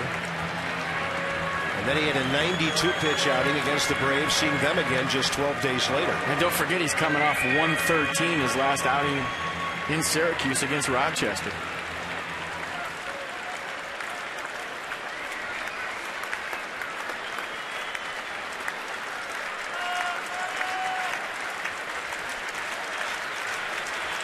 Cloud clapping for an out here. And the 1-2. Big breaking ball, and somehow Brad Haup gets his bat on it. That thing had really some big drop on it. He's got 2 curveballs, 175 and one he throws about 80. This is a slow one. You just choke that back in your hand to get the slow effect and still get the break, and that's what he did.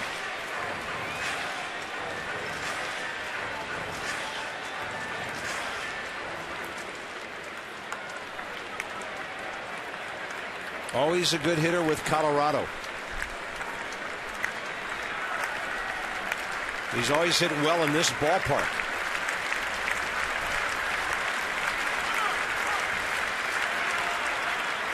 Now the catcher asking for time, and Ramos out to visit.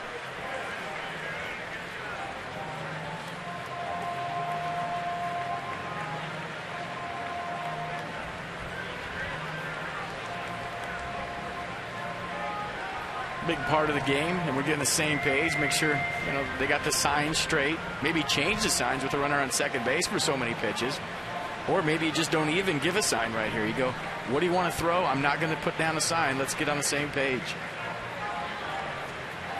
That was a long conversation.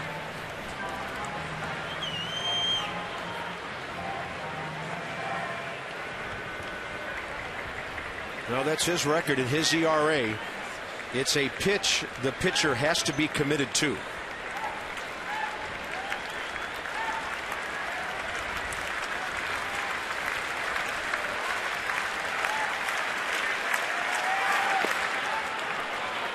'83 on the changeup, ball 2.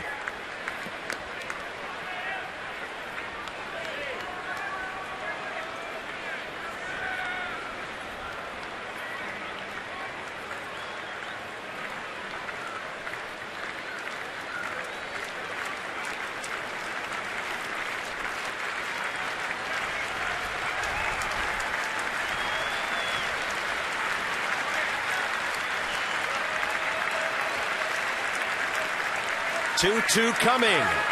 Off speed, and Haup is waging quite a battle here. You see the shot of Yuneski Maya breathing hard out there. He's huffing and puffing. You're feeling it a little bit, maybe a little fatigued at this point. You talk about 113 pitches his last outing. That was his 88th pitch right there. And we have another meeting at the mound. This game has come to a screeching halt all of a sudden.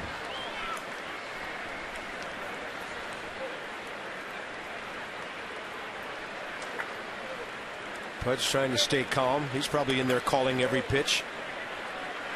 And he wants the tempo to be picked up too. Now, one thing when Pudge catches, the game moves fast. He's putting down fingers, got a good tempo, upbeat, a lot of energy. He's thinking what we're thinking. Get it, throw it, let's go. Keep that good tempo he had going the first 3 innings. 2-2, target in. Another foul. And by the way, congratulations to Pudge, his son, Ivan Derek, graduating from high school on Friday. Proud daddy who admitted he shed a tear or two there. Son of prospect. He is. We take it in the June draft. Pudge is proud of that too.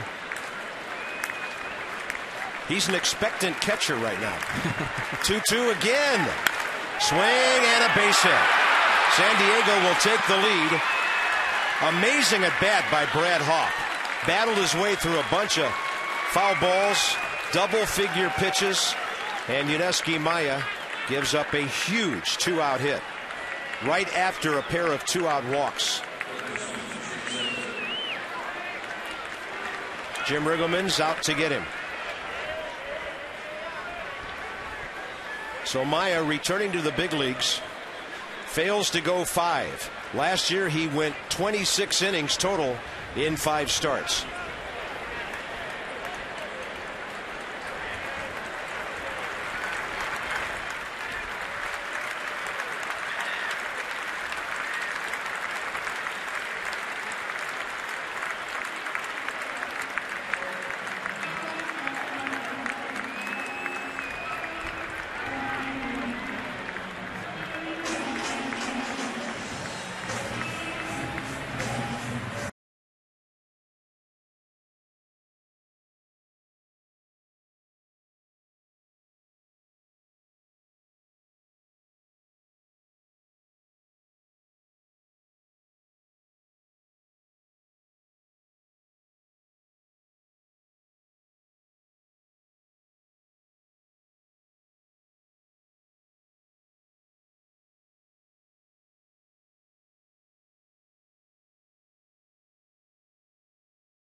Now have taken the lead 3-2, knocking Yuneski Maya out of the ballgame.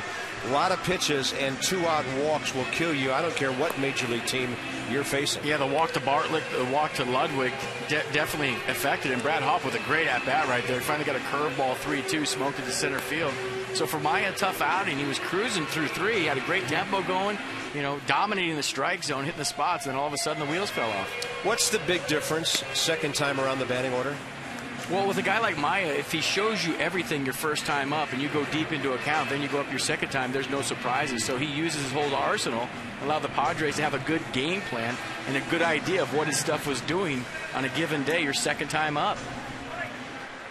Doug Slayton will take over. He'll have to deal with switch hitter Chase Headley. This inning is not over yet. So Maya, 31 pitches, unable to get the third out. Here in the 5th inning, 90 pitches total on the day, and Slayton goes outside to Headley. 0 for 2 today.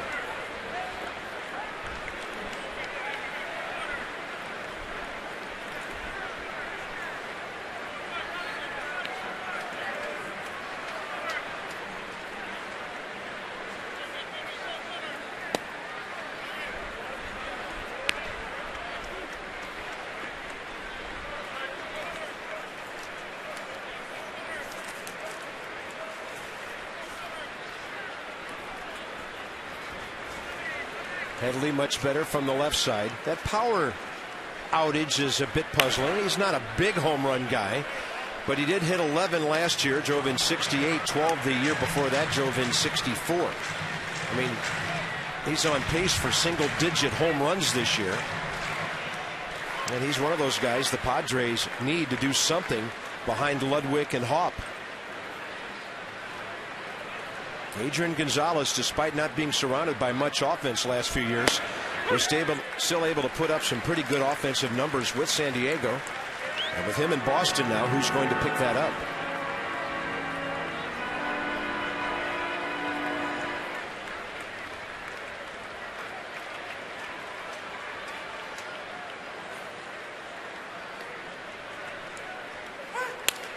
That's fair. Left field corner. Ludwig will score. Hopp heading for third, and the Padres lead 4-2.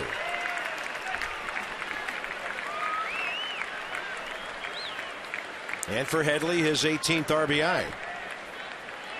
So 11 of the 22 inherited runners have scored with Doug Slayton on the mound. Now that's 12 of 23. You look at Headley with a good swing right here, smoking it down the left field line. So Slayton having trouble keeping other people's runners from scoring so far this year for the Nationals. 12 of 23 have scored. They're going to walk Chris Denorfia and take their chances with Kyle Phillips, bases loaded.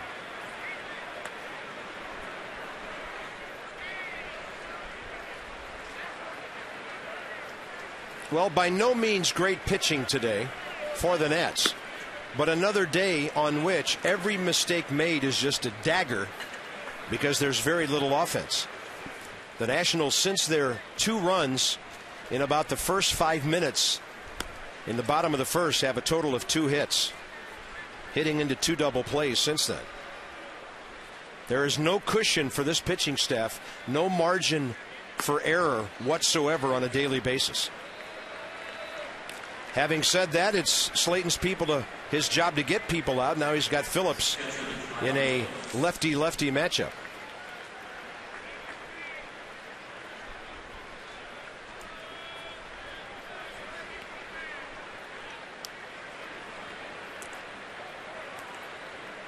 Phillips in this series 1 for 6 with an RBI.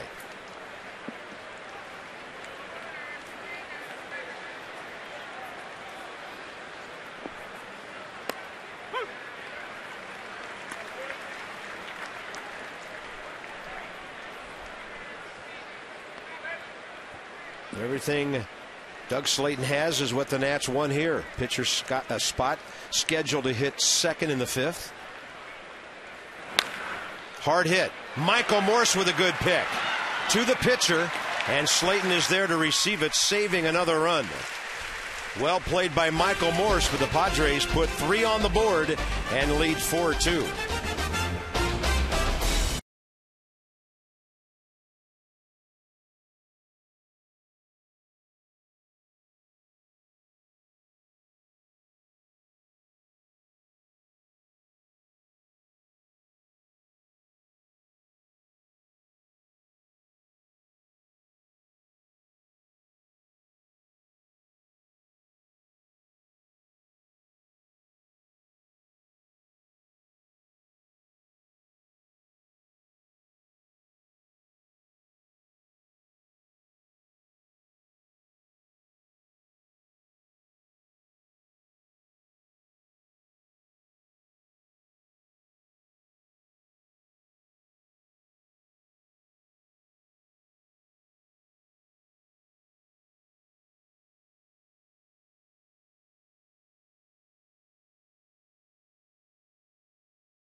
On such a day over by the Navy Yard right off the Anacostia.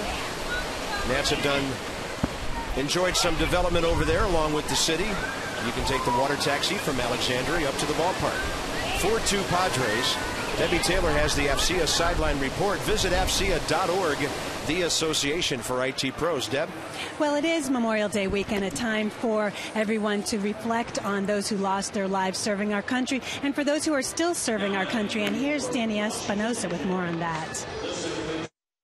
I know just the things that they've had to see, the things that they've had to endure. It's things that most of the country is never going to ever understand. I don't understand.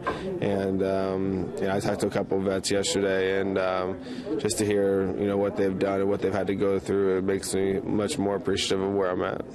And Danny has a friend visiting him this weekend who's serving our country, so it really hits home for him. And be sure to tune in to Nats Extra before the game tomorrow and throughout the game. You'll hear more from the players on Memorial Day. Bob, FP? Well, some lives lost because of our freedom, some lives just beginning here at the ballpark. Families gathered together. A very emotional weekend this is because of where we are here in our nation's capital.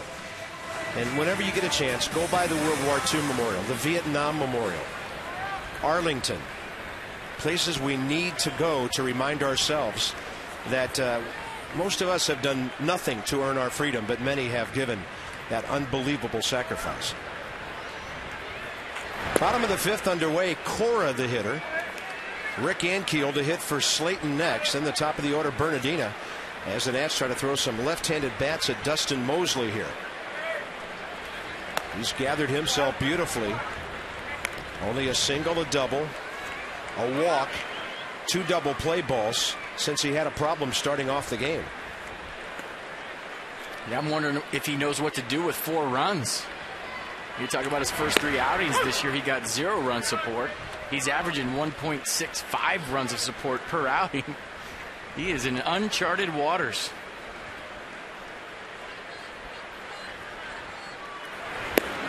Cora reaching. Strike 2.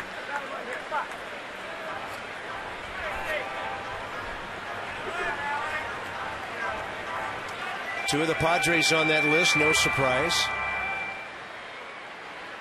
If I'm not mistaken, Levon is close. He's not on that list. He was 6th, I think, his last start. Cora trying to drop one into center field, but ranging for that one is Bartlett for the first out. Rick Ankiel is next. Ankiel is one of only 4 Nationals hitters who've ever hit against Dustin Mosley. Rick is 0 for 2. Cora 0 for 1 starting today, and he's 0 for 2. Matt Stairs and Pudge Rodriguez are the others.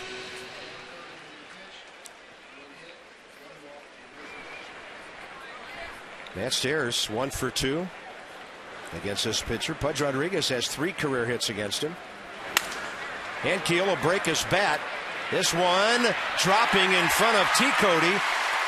And T. Cody did a good job of one thing. He kept the ball pretty much in front of him, because if he didn't, Ankiel was primed to head for second base. Yeah, broken bat fooled him. He took a step back, and that cost him. Look right here. This is a great shot of it. Watch him. Little stutter step comes in. Good effort right here. Ball ricocheting over a little bit. Almost looked like that ball hit him in the face, but got him in the shoulder, I think. He just kept it in front with his glove. Regardless, Rick Ankiel on with the single. Nice job. Rick Ankiel's first pinch hit of the year, and for the Nationals, only their 8th pinch hit in 56 at-bats this year for a 143 average. Top of the order, Bernardina. Roger's speed created an error by Haup that created a run or 2 in the first inning. It's been a while since Rogers squared one up and hit it hard somewhere.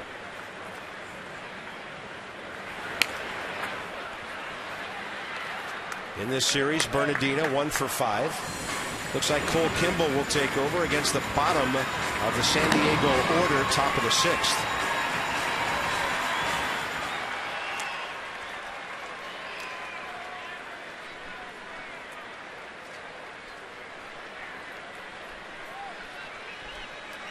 Rick Ankiel getting his base running laces ready.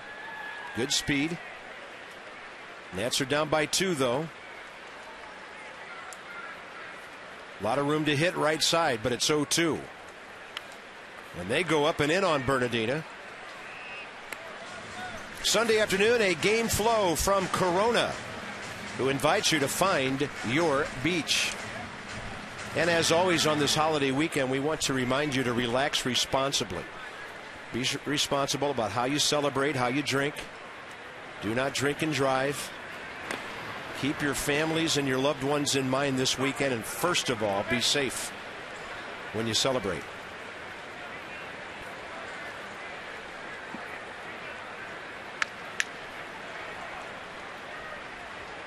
No balls, 2 strikes.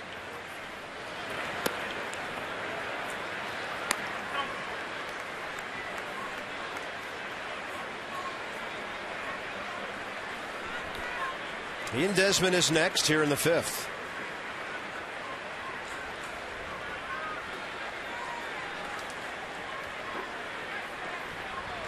Ankiel running. Pitch up and away. Safe. And Bartlett can't believe it. That ball hopped. And FP, I know when the ball hops, the infielder's glove's coming up a little bit, and evidently Ankiel got in under.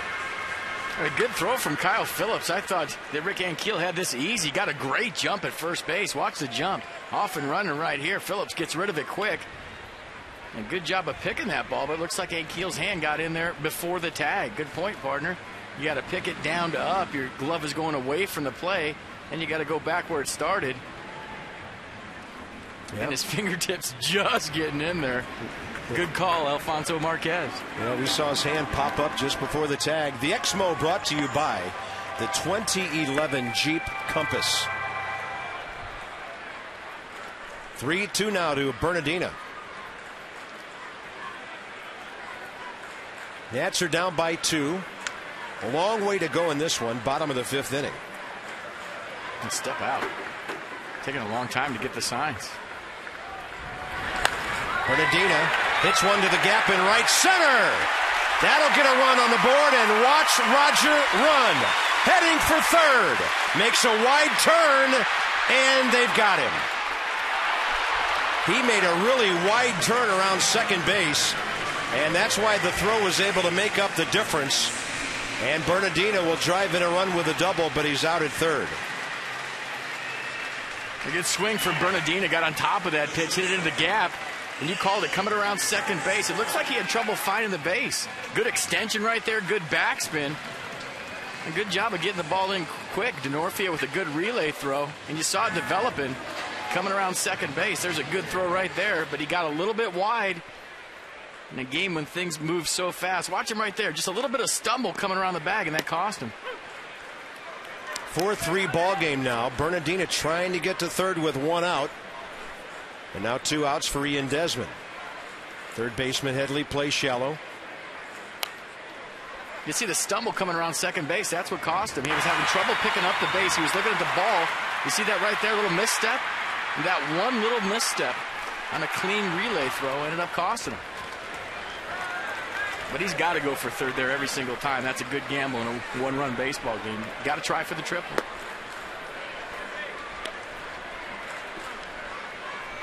Padres not one of the best defensive teams in the major leagues this year. They've made 41 errors, only Houston more. So you can take a gamble against these guys, and Desmond's going to look at strike 3. Striking out for the 53rd time in the 52nd game of the year.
Place today. Let's check him out. Ian Desmond in the first inning tagging up on a short fly ball for Lance Nix. And we had to watch this 3 times before we got it right, so we think Brian O'Nora got it right. And a bang-bang play that moved very quickly. Coors Light Freeze Can brought to you by Frost Brewed Coors Light. Nets got a run back. A long way to go, as we mentioned. Top of the 6th inning. Teams combining for 13 hits and 7 runs. All over baseball, they're talking about the slugfest in Washington today. Here's Cole Kimball. 2 weeks ago, Cole was called up. We liked what we saw. Since then, a control glitch here and there.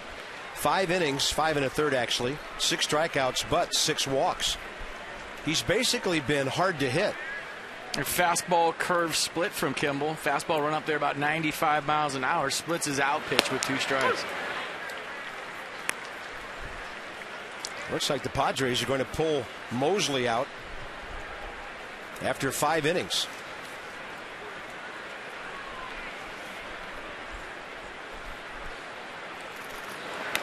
Eric Patterson on deck to hit for him.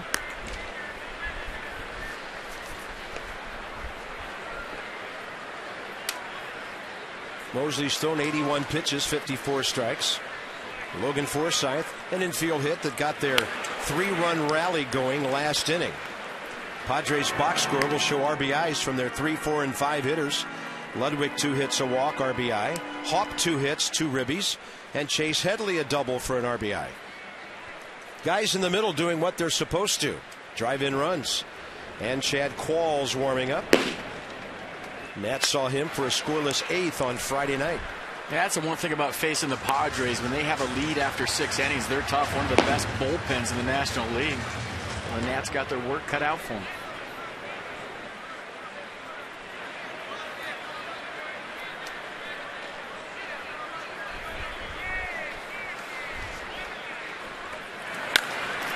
In the air to right. Worth is there. Jason has it for the first out. MLB.TV is what we call it. You can take baseball with you everywhere. Every Nats game live or on demand on your favorite device or your laptop. Go to Nationals.com for details and to order. MLB.TV, baseball everywhere. Eric Patterson, 27-year-old outfielder, kid brother of Corey Patterson, who hit a big home run for Toronto to win a ball game last night. And Toronto beating the White Sox right now 13-2. What has happened to the White Sox? They started the day 9.5 games behind Cleveland. Somebody who took Cleveland in the playoff pool back in spring training is in line for a payday. With 4 months to go, of course, long way. Manny Acta's team 31-18, good for them. But they're being hammered at Tampa Bay 7-0 today.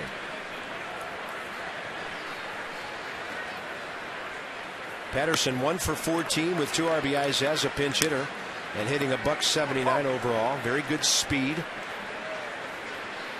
Like his brother.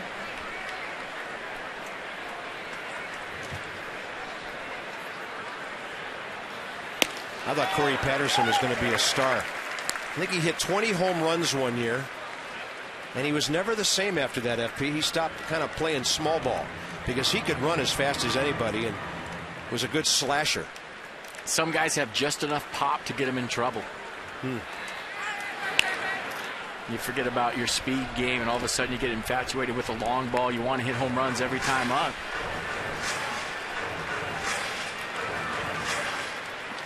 And by the way, in 5 innings, Dustin Mosley only struck out 1, walked 1, but he only gave the Nationals 3 runs on 6 hits. 2 of those runs earned. Desmond is under this one, has it easily for the second out. And now back up to the top of the order with Blake T. Cody. Livan Hernandez and Roy Halladay tomorrow. Roy Halladay, by the way, career against the Nats, 10-1 with a 2.01, and that includes his days with Toronto against Montreal.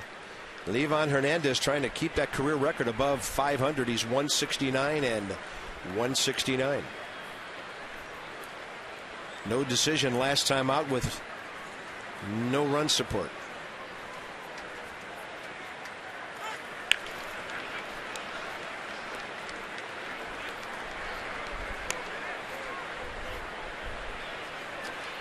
So now the Padres have used up their only left-handed bat off the bench.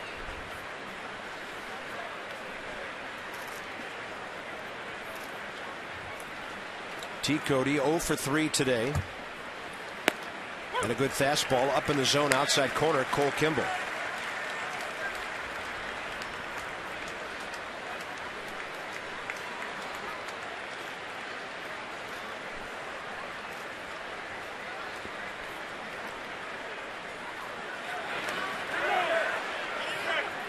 Made an offer at the ball. There's an appeal. Finally, no swing.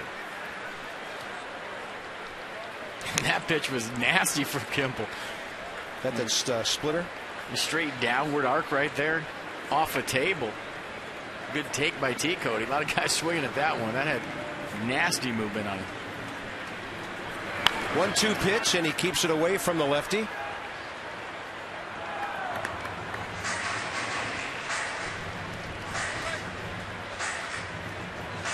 It's now 8th inning in New York with the Mets hammering the Phillies 9-1. Marlins at Dodgers later, and the Braves host the Reds tonight in the Sunday night game.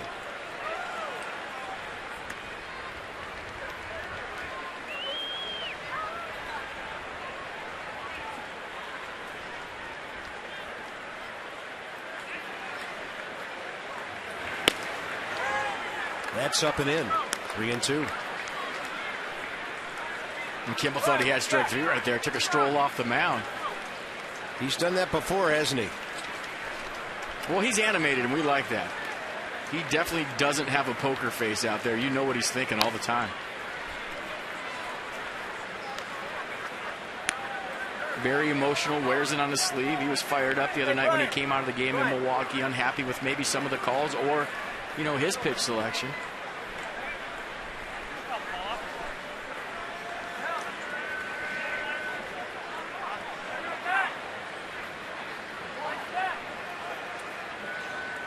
He's talking about the ball back to the screen that Wilson Ramos went to field.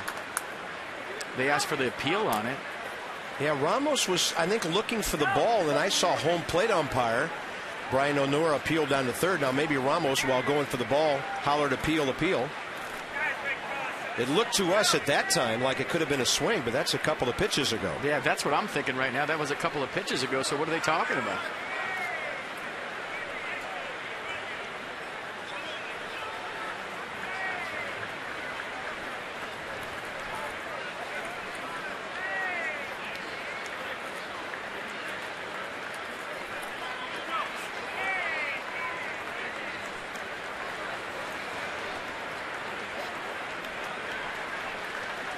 Three-two again. And Kimball having a hard time getting through an inning these days without a walk. Gives a 2-out pass to T. Cody, and he'll have to deal with Jason Bartlett now.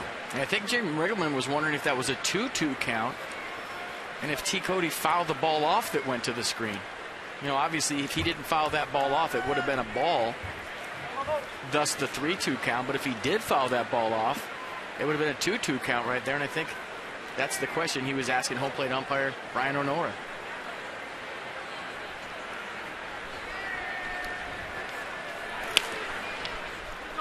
Bartlett goes up hacking. He's had a good day with a double, a walk, and 2 runs scored.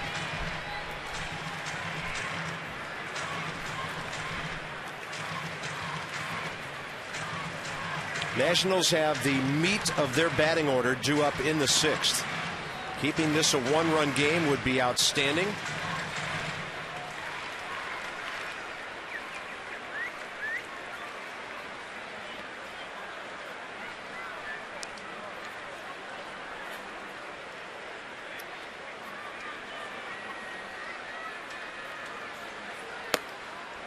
And he misses outside. 1-1.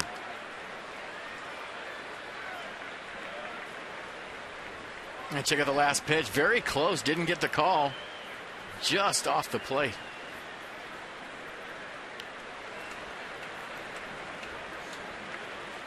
Oh, they had him leaning. T. Cody almost made a move to second base there. Well, that's just telling you he was going on the pitch. Watch right here. Little flinch, little jab step. He's going on the pitch. If you're Jim Riggleman, you can pitch out right here, but you never know if the Padres took off the steal, so maybe you throw over again to see what he's doing. Now he's going. Pitch low and away. Throw is beautiful. Right into the runner. And gone is T. Cody here in the top of the 6th inning. Wilson Ramos is now 8 for 15 this year, gunning out opposing runners. Worth, Nixon, Morse coming up, and the young catcher does it again.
top. 2-run single in the 5th. After a double-digit at bat, Yuniesky Maya doesn't go 5 for the Nats and throws 90 pitches. He gave up 4 runs in 4 2/3. And Roger Bernardina making some things happen for the Nats. Yeah, a little RBI double. He wanted a triple out of it in a 1-run baseball game. This is going to turn out to be a very big play. Roger Bernardina with a little stumble coming around second base, trying to find the base. There's a base runner right there. You're looking at the ball in the gap. You're deciding whether you're going to go for a triple or not. And that little stumble around second base cost Roger Bernardina being on third base with 1 out. Eric Patterson stays in the game to play center field. He'll bat 9th after pinch hitting there. And the pitcher spot now batting first for the Padres. That'll be Chad Qualls. As I mentioned, it came in to pitch a scoreless inning here Friday night. A 1.98 ERA in 27 innings, 25 games. And 3-1 on the strikeouts to walks, 16 over 5. A fastball slider from Qualls. He'll throw the fastball 92 miles an hour about 65% of the time. So a 2-pitch pitcher.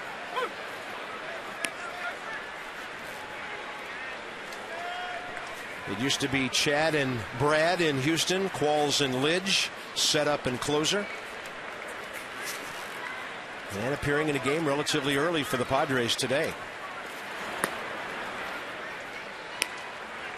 You don't often see a manager make a double switch at this stage of a ball game in the leadoff spot, but the Padres just did it. Had a rookie in there today.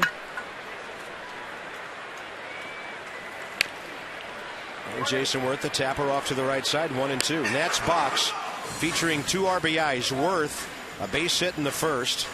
Nix, a sac fly to follow, and since then, very little other than the Bernardina double, which got the Nats back to within a run in the 5th inning.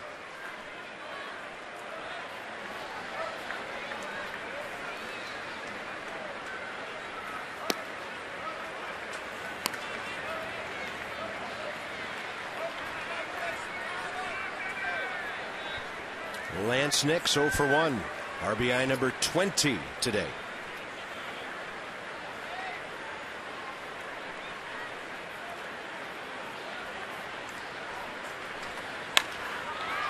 This ball, right field line, looks playable for Denorfia right at the barrier, and it just sliced away from him enough at the last minute to keep Jason Worth alive.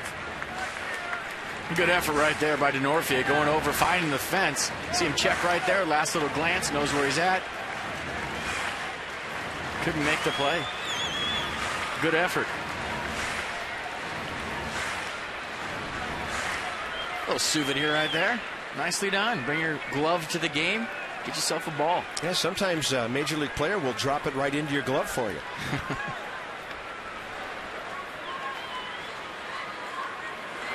Worth will guide one to left center. He'll make a big turn of the bag here, and he's going. Now he's going to slide and stop. And that's a great way to stop. We've seen runners come around third and do that before. Jason Worth thinking too until they stopped him. Everybody did everything right on that play. Yeah, make them stop you. Thinking double right out of the box. Good throw by Ludwig. He would have been out, but great job at picking that ball out of the dirt. Little extension right there from Jason Worth, flying around first base. And this is how you slow yourself down. Just drop down, slide, pop up, go back to the bag. Yeah, there's no rule that says there has to be a bag nearby to slide. Here's Lance Nix.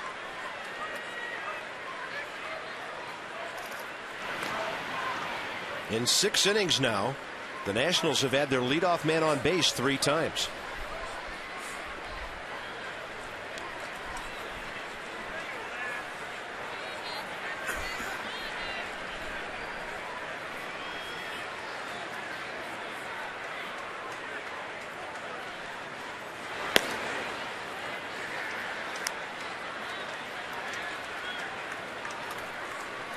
Lance Nix looking for something middle in that he can drive right on top of the play. Usually late in the game. I guess you could say the 6th inning is late. Pitchers will be away. They're not going to give you anything you can pull into the bullpen.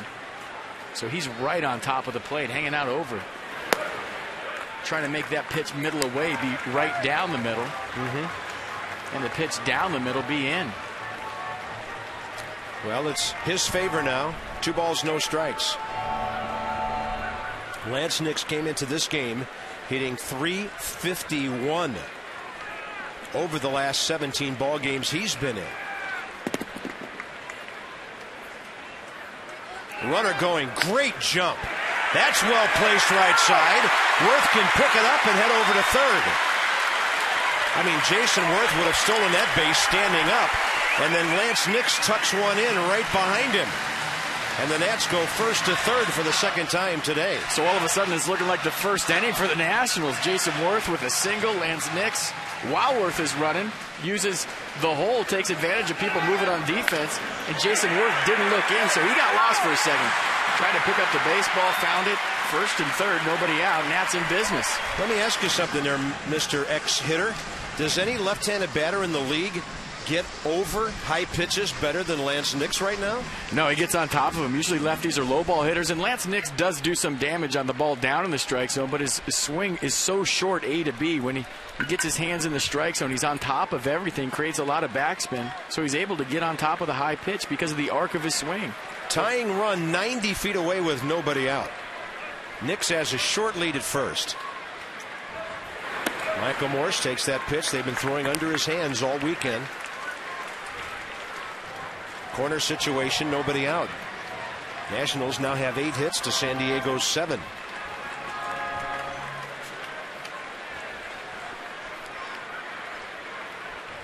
Michael Morse with a base hit, a double last time, 7-game streak now. You just saw the numbers right there. That's not just any old 7-game hitting streak. There's some damage in the middle of this one. Yep. That isn't one of those 7-game hitting streaks where you go 1 for 5 every night. The single your last time up.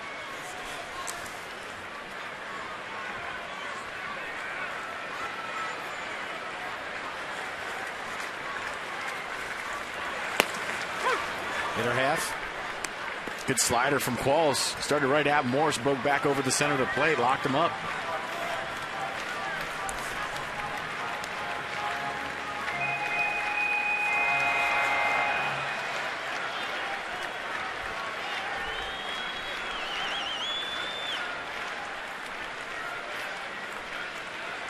One pitch.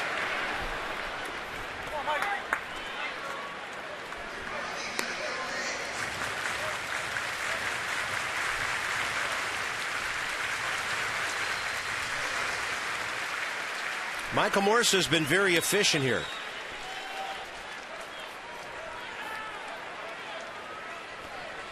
I've got that as 63% of the time. He's driven in 20 runs on the year, 11 of them in the last 19 games. 1-2 though.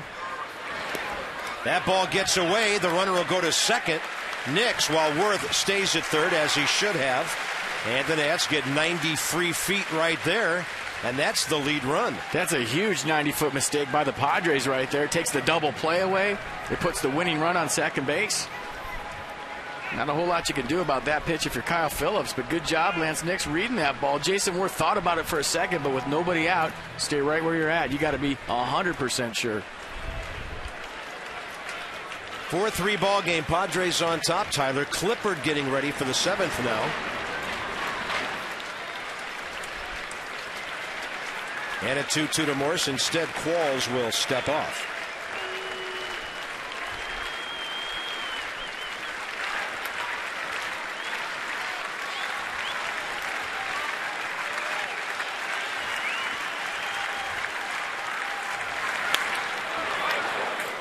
Every time he gets those arms out, he looks like he's going to drive the ball somewhere. He's like a human fireworks show right now. Did you hear the crowd? Ooh! Every time he fouls the ball back.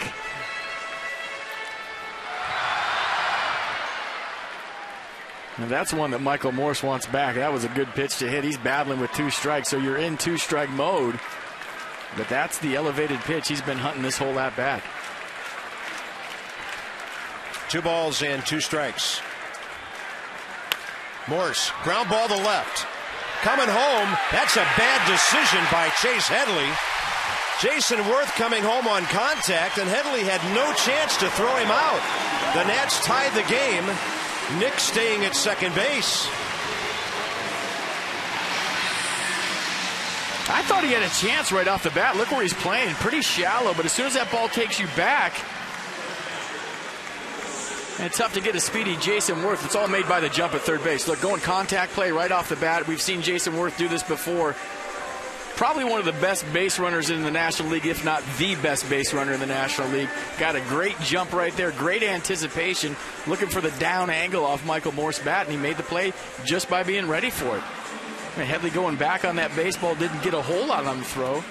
Maybe if the throw's right on the money with a little more mustard on it, he has a play, but good read by Jason Worth, creating something where there really wasn't anything. That's why they call that play fielder's choice, and sometimes the fielders make the wrong choice.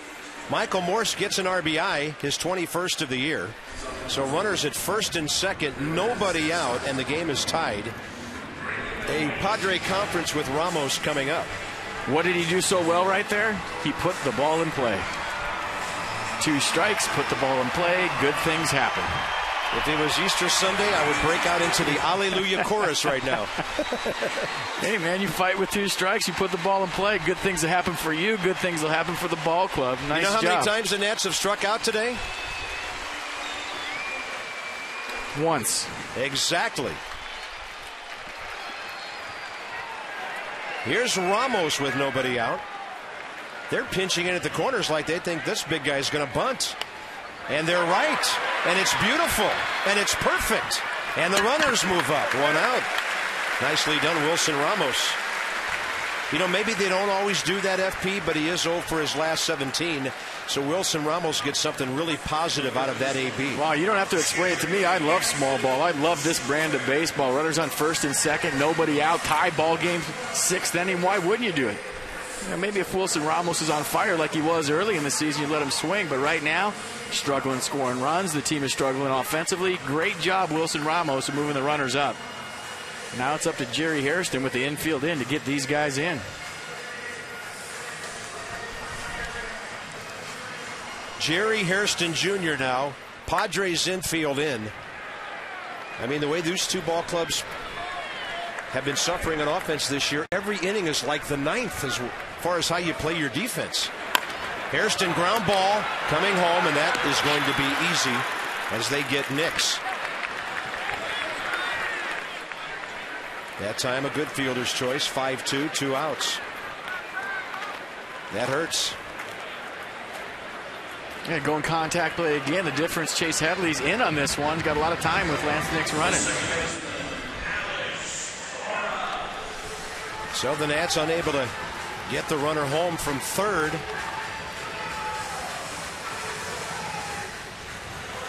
And Alex Cora 0 for 2 with a couple of fly balls. A final chance to put the Washington Nationals on top here in the 6th inning. And Matt Stairs on deck to hit for Cole Kimball. Yuneski Maya is off the hook for the loss, by the way. And Dustin Mosley's had a possible win taken away. Cora shows bunt and gets some people on the move, and he just got a base runner picked off. Jerry Hairston froze as that ball got away. What in the world? That can't happen.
Gary Hairston Jr. and Michael Morse on second base.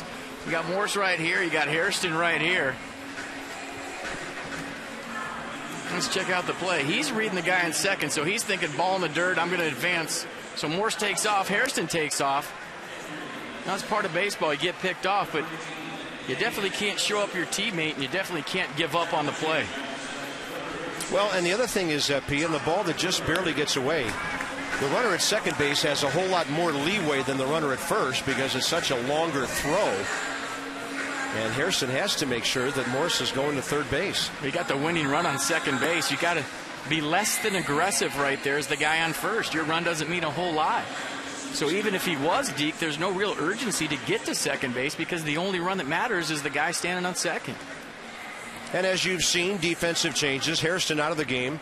Cora goes to third. Danny Espinoza in at second base, and Tyler Clippard takes over now in a tie game.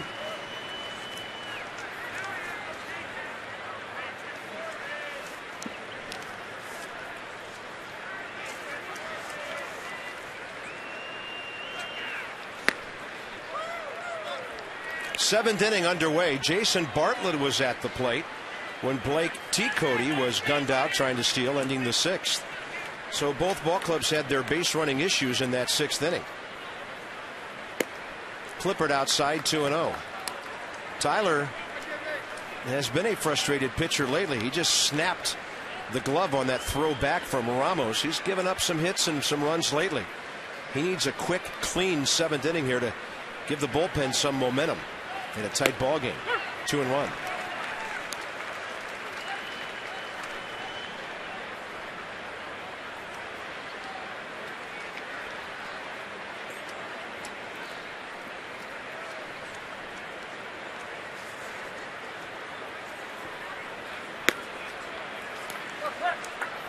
Clippard hasn't pitched since the seventh inning Tuesday night in Milwaukee when he gave up a run, actually 2 runs on a hit and a walk, and gave up a home run to Ricky Weeks.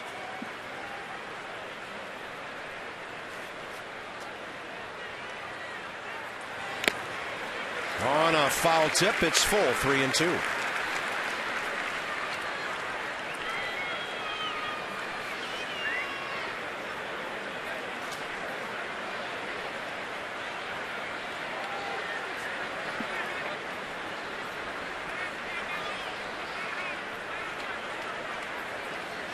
And Clippard with some high heat gets the strikeout.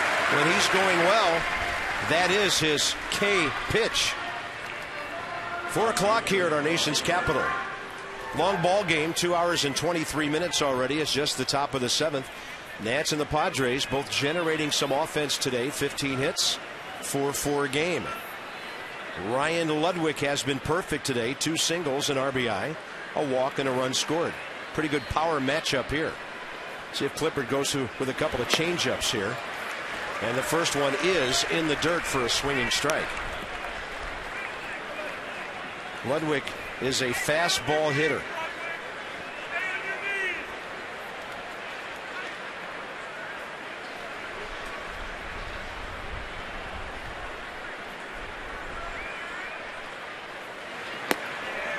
And a breaking ball outside.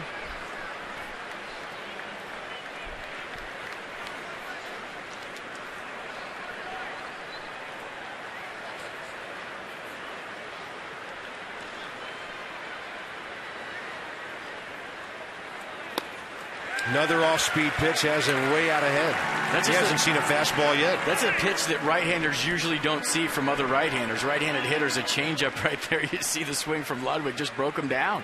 Is that why when you see location, you're thinking, got to be number 1, huh? Yeah, you see in, you're thinking hard in, and it was soft.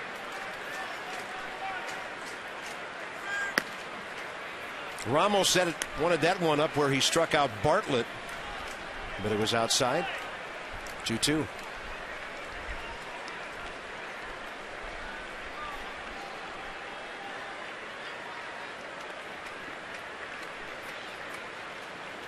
Another changeup. Almost bringing the hitter to his knees right there, and 2 outs for Clippard. We used to call that a dead fish right there, and that's exactly what it was. Verizon on the pitch track. But check out the changeup to Ludwig. I mean, that is just floating up there. When you think of the Padres, you think of Trevor Hoffman, you think of the best change in baseball. That one pretty close right there from Tyler Clippard. Rule the air on the most advanced 4G network in the world, Verizon 4G LTE, with our pitch track. There's Brad Hawpe. Another guy who likes the heater. First pitch change up to him. So it looks like Clippard, because he's been able to throw the fastball and the changeup for strikes, really has the hitters guessing right now. Yeah, he's been using the soft to set up the hard, and the changeup has been outstanding today. And, you know, it's a field pitch. If you got a feel for it on that given day, you're throwing it down in the zone, keep throwing it. We'll keep him on his fastball right there on the inner half of the plate. Maybe now you go back to your best pitch today, which is your changeup. And we've seen Tyler Clippard where his best pitch is the elevated fastball, but you got the good combo going, use it.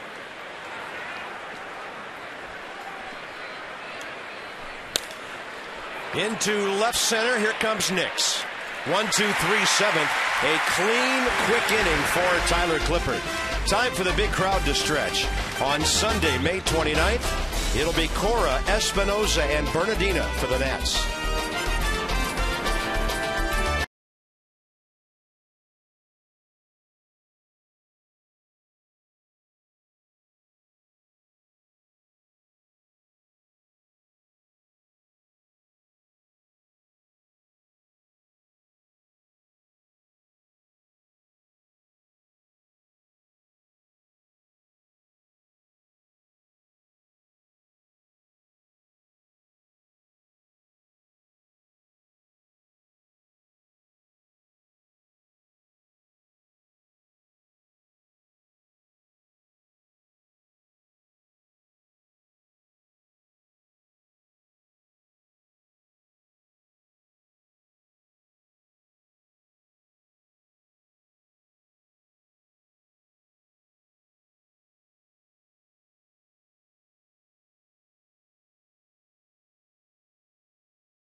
Four ball game, bottom of the 7th coming up, and a dandy series coming to town tomorrow. It's the Phillies at 1 o'clock. Roy Halladay, 6-3 with a 2.35 ERA, 10-1 career against our franchise, and he will be taking on Livan Hernandez, the most under-supported 3-6 pitcher in baseball. Livan against the Phils this year, 1-1 with a 3.46 in 13 innings. 12:30 Nats Extra. 1 o'clock, we join you at the ballpark, 105, first pitch. Here's an interesting number for you. They have made, well, Livan has made 100 more career appearances than Roy Halladay, 457 to 357.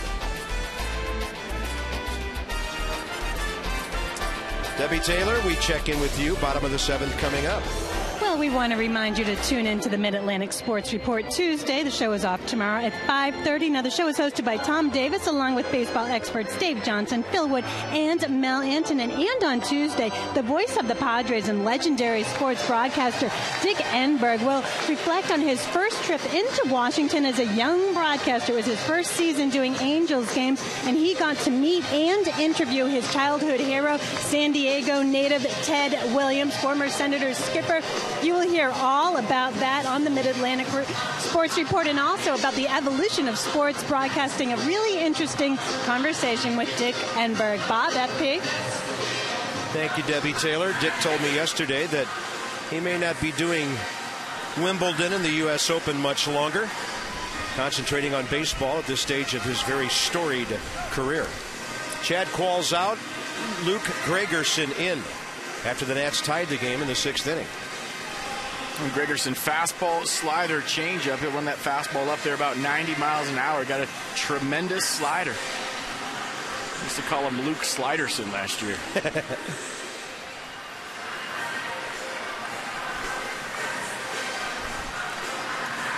Great crowd today, basking in the sunshine of our nation's capital. Bottom of the 7th coming up. Alex Cora was at the plate When he showed bunt, the ball slightly got away, and then Jerry Hairston Jr. was picked off at first with Michael Morse on the move at second as well. And then Espinoza on the double switch will be the next hitter. Top of the order after that to Roger Bernardino.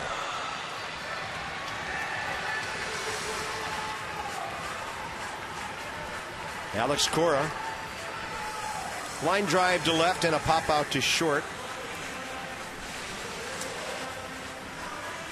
Not sure what all the standing around is about. Something going on out in center field. There's some personnel moving around on the camera platform up there. I think there was a steel chair up there and the sun was shining off of it, and it was bothering the hitter, maybe the umpire or the catcher. So that chair has been removed. That chair is out of here. Yep. Ejected from the game. They have a jail for chairs down in the basement. He'll be back for the next homestand. And look at Cora starting off the 7th inning with a nice swing up the middle. And Alex continues now hitting .333 on the dot his last 18 games. Bringing in Danny Espinoza. You told me it all started when he just kind of stood more upright at the plate, able to pound down on the baseball. Swing is very simple all of a sudden. Just dropping the bat head on the ball, not trying to do too much. You see the results. This is where you got to bunt him over. Danny Espinoza's got to get the ball down on the ground for Roger Bernardino to drive him in. We'll see. Espinoza does show bunt, drops down a beauty. He's off to the races. He's safe! What a good bunting ball club this is. And Danny Espinoza steals a hit right here. 2 on, nobody out. Well, Bernardino's going to bunt too. Great job of Danny Espinoza getting the ball down. Better job of busting it down the first baseline. A lot of times when you sacrifice bunt, you're so relieved that you got the job done. You'll see guys go about 80, 85%. Danny Espinoza smelling knock right out of the gate. Great hustle right there. Great bunt. All of a sudden you thought you had the day off. Now you got yourself a base hit. I'm just glad the throw didn't hit him, FP, because they might have called him out. He was running in fair territory. But that's a call that usually only comes into play if the throw does hit you. And now the Nats are in business with another Greyhound coming up. And Buddy Black taking a trip to the mound, trying to set his bunt defense right here for Roger Bernardino. And if you're Roger Bernardino right now, everybody knows you're probably going to bunt. Just dead in the baseball. You got good wheels on second base in Alex Cora. You got good wheels on first base with Danny Espinoza. You don't have to do a whole lot right here. You don't have to be too fine. Just get the ball down and you get the runners over. Bernardino 1 for 3 today. That one straight back with Chase Headley right in his grill from third base. And this is where you got the first baseman charging, so he's going to be right in here. You got the third baseman charging, he's going to be right in here. Who's the farthest guy away from Roger Bernardino right now? The pitcher. I used to have to do this a lot. When everybody knows you're bunting, it's late in the game. And late in my career, I figured out if you bunt it softly back to the pitcher, he's actually the guy that's farthest away from you. You got guys breathing down your throat. You might bunt right into the heart of the defense. So what do? You just bunt it softly right back to the pitcher, kind of pull your hand way on the end of the bat and deaden the baseball, kind of kill it with a little balata spin. Sometimes when there's defenses like this, the best place is right back to the pitcher softly.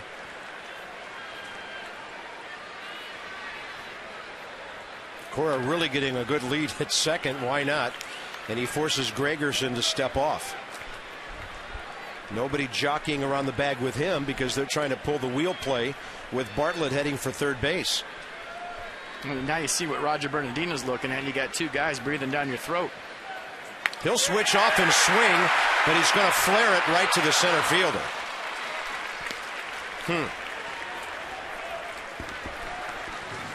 Crowd got a charge out of it, but that was an easy play for Eric Patterson. So the Nats switch off for one pitch, and it might cost him 180 feet, 90 times 2. A good effort by Bernardino. I know what he was thinking right there. Everybody's right on top of me. I'm going to pull back, little butcher boy. Ideally, he would have liked to pulled it on the ground because that's where the defense was the closest. When you pull the bat back on a bunt and you go to swing, you try to hook it to the corner, but that was a good swing by Bernardini. I thought that ball was going to drop. Ian Desmond, 1 for 3 with a bunt hit today. Ian has to maybe do something early in the count here. When he's been 0-2 this year, he has taken a lot of third strikes. We'll see if he gets frisky early here, and he does. And a bounce to third, that's another double play. How quick did that inning disintegrate? 2 on, nobody out. A couple of pitches later, it's the 8th inning.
And Phillips for the Nats.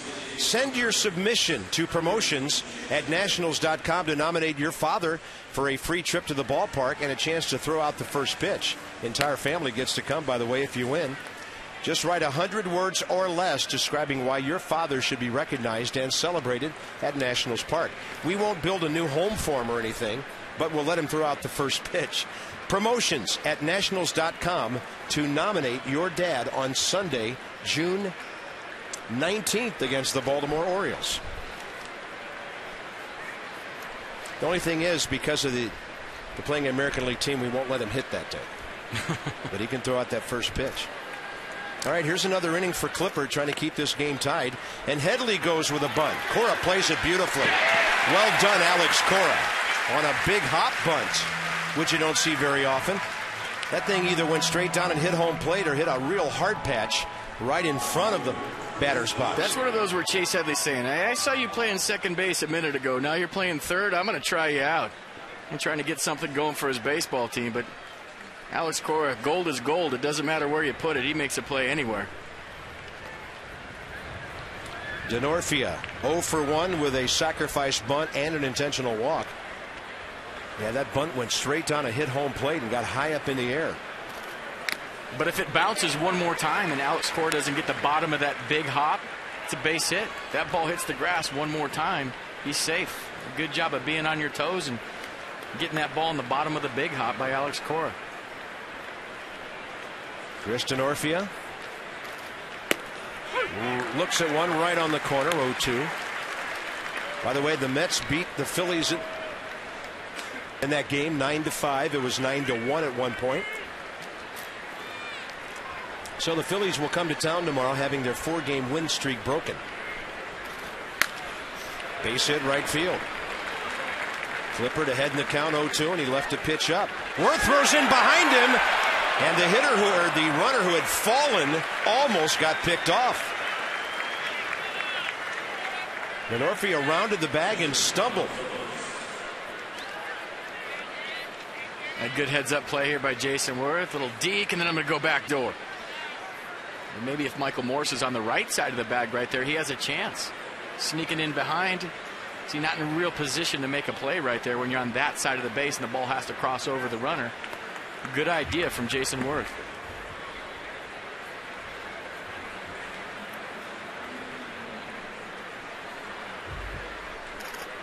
Kyle Phillips 0 for 3.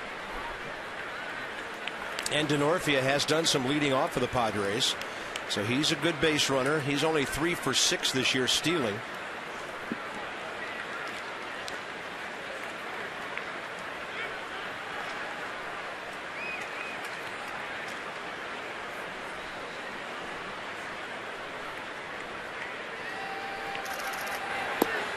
And a changeup is low and inside. If you're Buddy Black right here, you might be tempted to start the runner. Try to manufacture something. Got a decent runner at first base. You got a guy that can handle the bat in the box. Maybe a little hit and run action with a 1-0 count.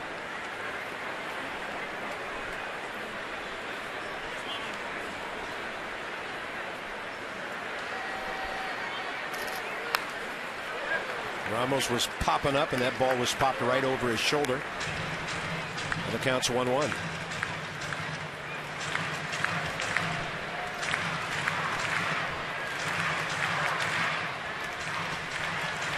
Wilson Ramos has been a weapon behind home plate.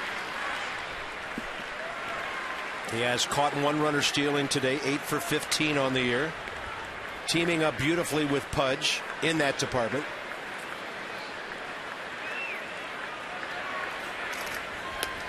Looked like Denorfia was bouncing up and down on the balls of his feet and getting ready to take off.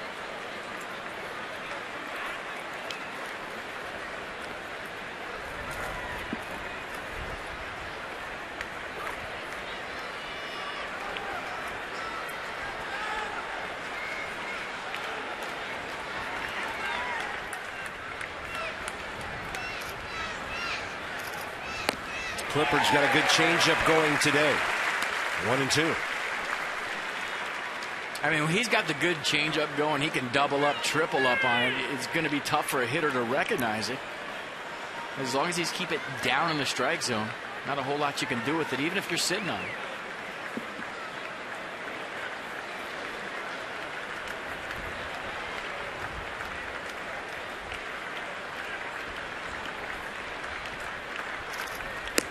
Upstairs, 93 following up that off speed. And Clippard has his 3rd strikeout of the 5 outs he's gotten here. The elevated fastball from Tyler Clippard. How many times have you seen it as his out pitch? And right there, Kyle Phillips can't catch up after seeing a nasty changeup, backs it up with 93 in his eyes.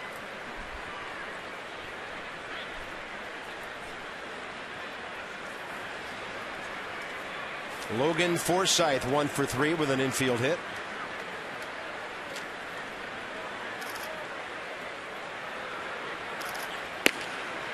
High strike on the fastball. Right about the top of that D on that front of that jersey.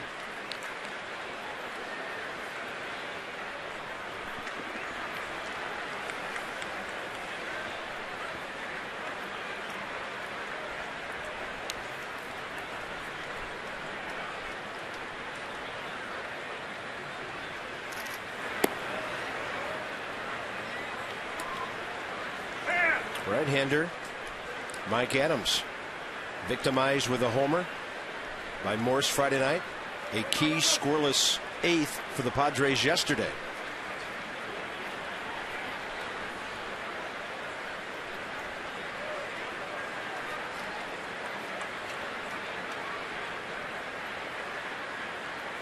Runner goes. Good jump. Ramos no chance. That one totally stolen on Clippard. And a runner at second base with 2 outs. Denorfia tipped it off. He had a way bigger lead than he's had in any pitch in the sequence. Look how big he is, and he took a great jump right there. Big league, great jump, no shot from Wilson Ramos. Yeah, he was on the move before Clippard, just an instant before Tyler made his move to home plate.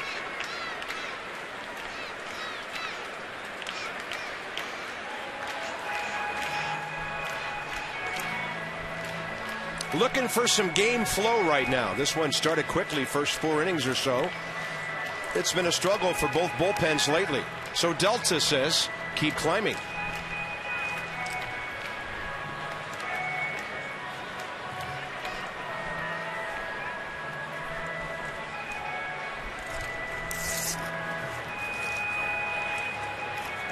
Now Steve McCatty joins the discussion. You want to get on the same page right here. Big pitch, obviously, big part of the ball game.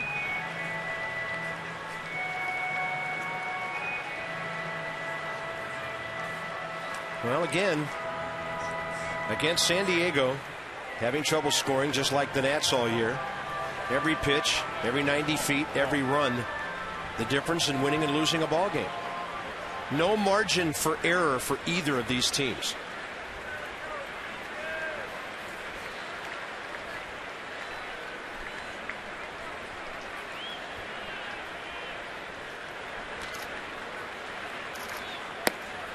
And a changeup on 1 and 2, a little bit low.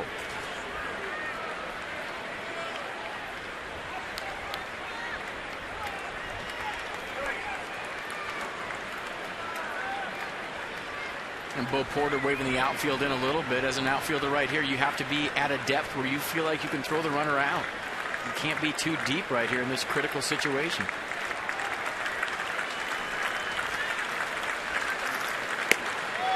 Fastball gets his attention, up and in. Have a rookie hitter in there who's 2 for 14 in the 9th game of his major league career. Lance Nix cheating in. Roger Bernardina playing pretty shallow. And Jason Worth, the opposite outfielder, playing very shallow. Got to be in a position to throw the runner out. He's going to get a good break on 2 strikes, 2 outs. He's going on contact. Going on swing. 3-2 and a ball popped up to right center. Bernardina the early call, and then Worth calls off the center fielder. One of them caught it. That's all that matters, and this one tied into the bottom of the 8th.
Last inning will be up first again. Worth, Nix, and Morse.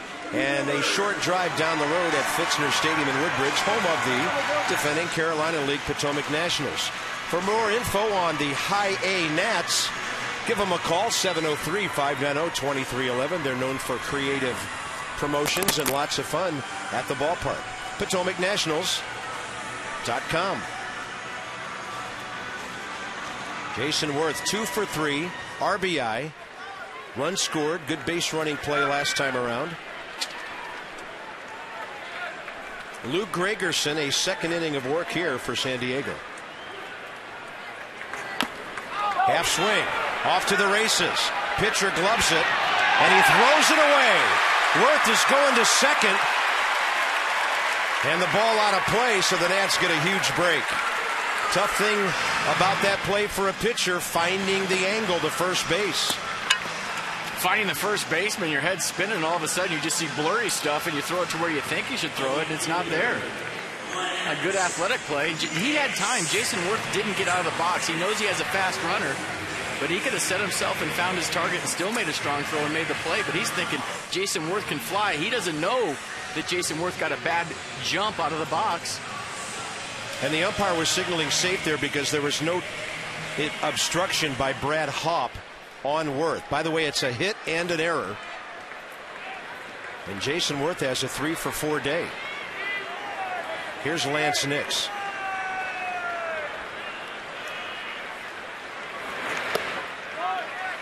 Well, this is where, as a left-handed hitter, you got to go out there and hook yourself something. You got to get on the plate, look for something away that you can pull to second base. Little 14 hopper to second, and Lance Nix comes back to the dugout a hero. Maybe early in the count you take a shot, though. You got count leverage right here. Maybe you're thinking about driving him into the right side. He goes off speed and lands way out ahead of that breaking ball. But these are the little things the Nationals have to do to win baseball games. You got a leadoff guy on second, nobody out. Got to find a way to get him to third.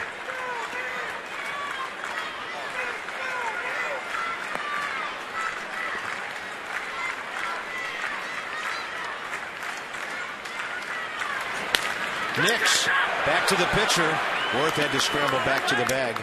And the Nationals just are not doing fundamental things to advance base runners. Inning after inning. Michael Morse will be next. It's time for the Coors Light Cold Hard Blast. Let's go back to Friday night. Michael Morse, the 4th game in a row that he homered. He homered in all 3 in Milwaukee. What does he do? He puts on the white uni. He's still feeling the flow. Locked in, hitting the ball in the bullpen. That's your Coors Light Cold Hard Blast. Seems like a while ago, doesn't it? Here's Morse. A double RBI grounder, 1 for 3 today. And 4 for 11 with 2 RBIs in this series.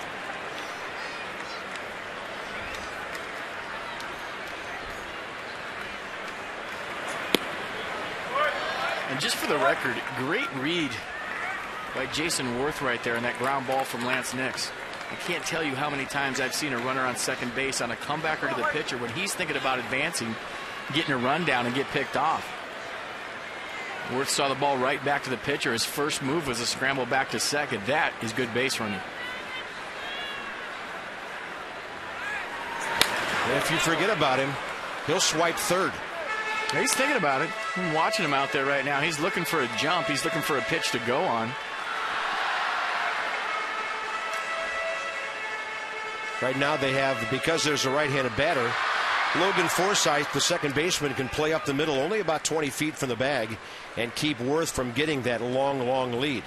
And that's hard as a second baseman in this situation. The go-ahead run on second base, you have to hold him on because he's a base stealer. He's a threat.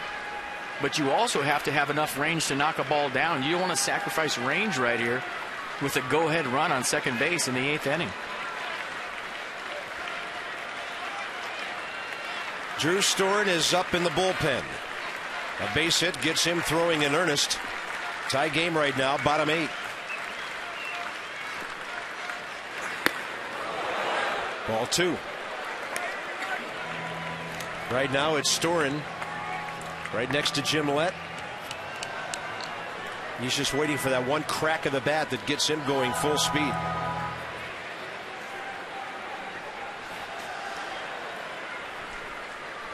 Wilson or Ramos.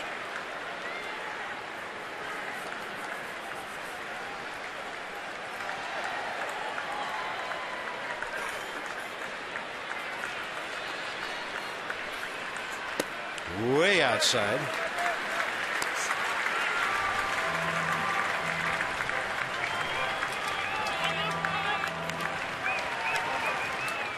Now Michael Morse can keyhole something. Look at a certain spot. A pitch to drive. This might be a little pitch around. Could be.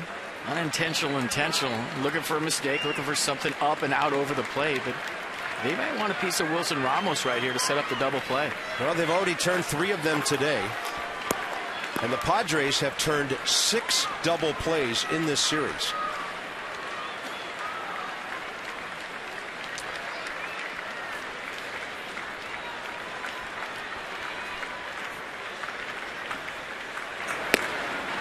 That's high, 2 on, 1 out.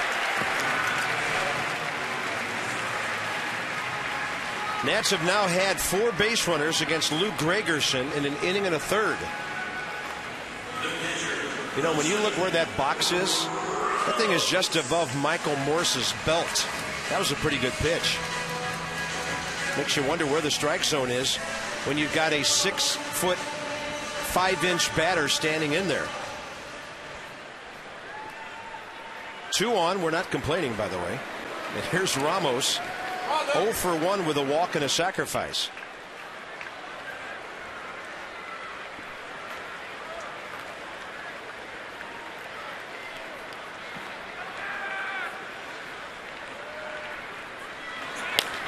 And he'll hit one off the end of the bat.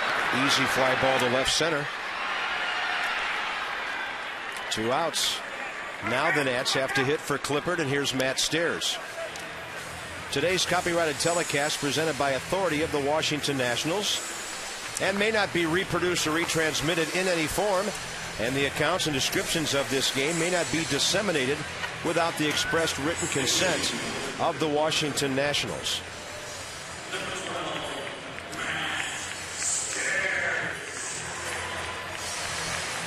Waiting and waiting for Matt Stairs to deliver that first RBI.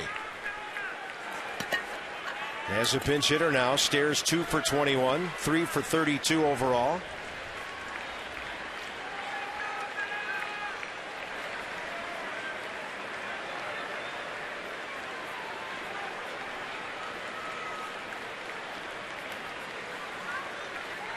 And so he hits for Clippard, who pitches 2 scoreless innings. On only 1 hit and 3 strikeouts.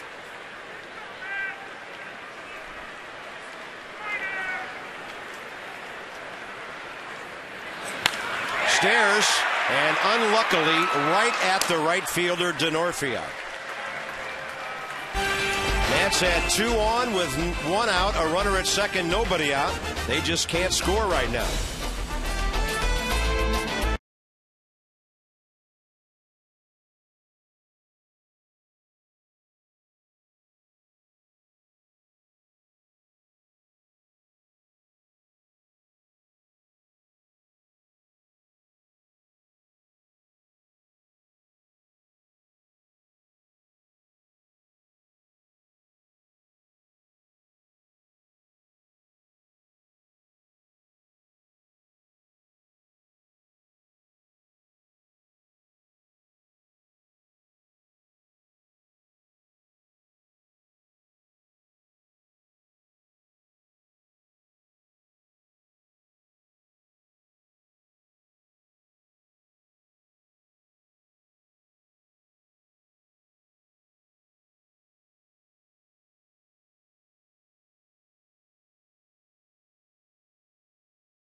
Jason Worth having a good day for the Nats in RBI. Tyler Clippard sets all this up for Drew Storen in a tie ball game with 2 scoreless innings.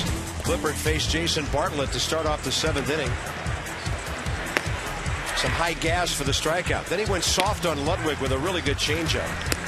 Gets the strikeout touch going with Kyle Phillips in the 8th. Flied out Logan Forsythe and a very clean 2 innings on 1 hit for Tyler Clippard.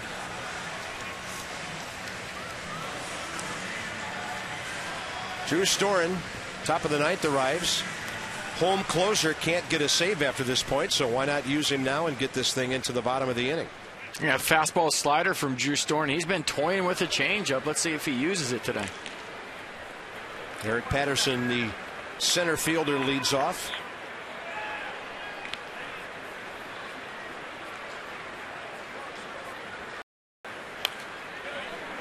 .94 fouled straight back.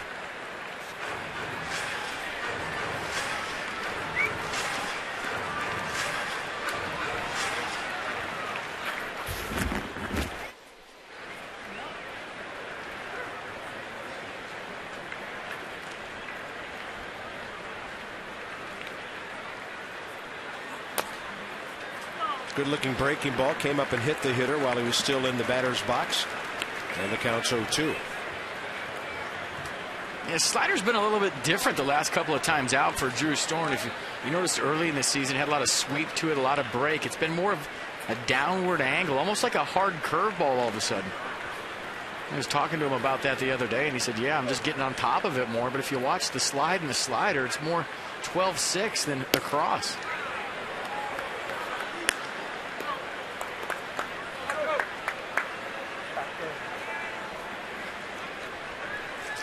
Former National Alberto Gonzalez, pitcher spot due up next for the Padres. And Gregerson just gave them 2 scoreless innings, but the Nats had him on the rope a couple of times. 2-1 pitch, Storen to Patterson. Lifted near the left field line. Trouble if fair, and about 3 or 4 feet the other way.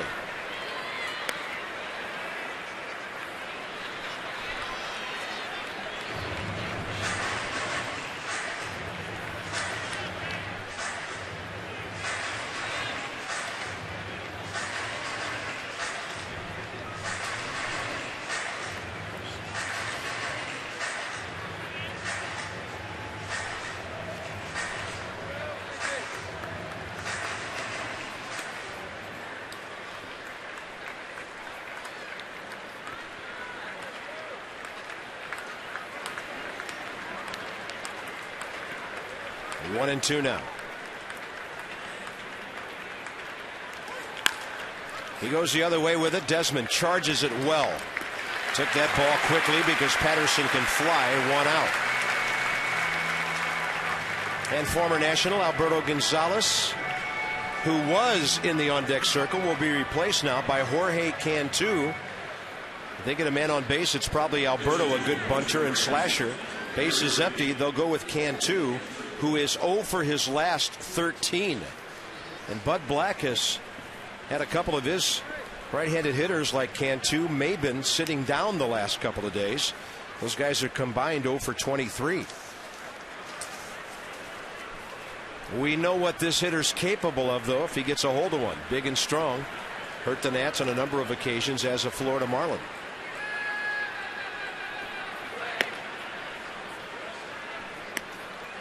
Hitting a very surprising 191. They have pinch hit him 18 times this year, 4 hits and 2 RBIs.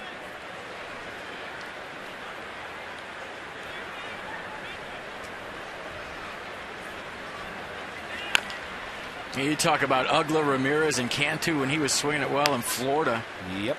Gabby Sanchez at first base. That's an infield with some serious pop. And they had Cody Ross, who used to hit homers against the Nats on a regular basis, playing the outfield.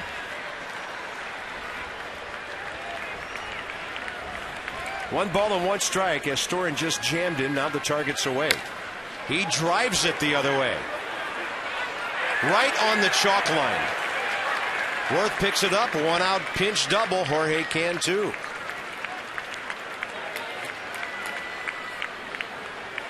That right field chalk has been unkind to the Nats this week. Nice swing from Cantu right there, just backing that ball up, letting it travel.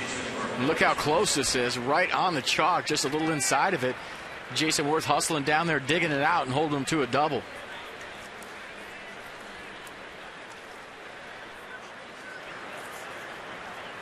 Well, they scored a run on Drew Storen with a home run the other night.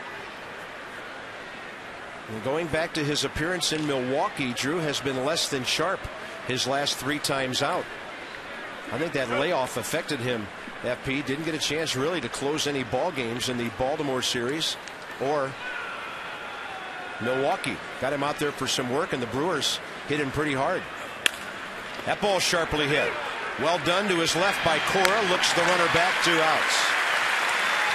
And maybe lost a little of his rhythm, a little of his pace, but I thought he was good the other night. He got ambushed on a first pitch fastball from Jason Bartlett to blow the save. Ended up getting the win as the Nats came on to win that game.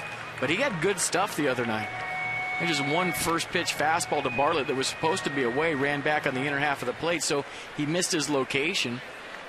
A lot of times, a closer, you can't take it for granted that that guy's taking a strike, and Bartlett was ready to hit and tied the game.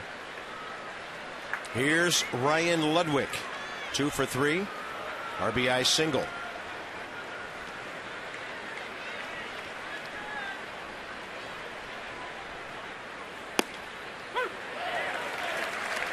He seems surprised by the strike call.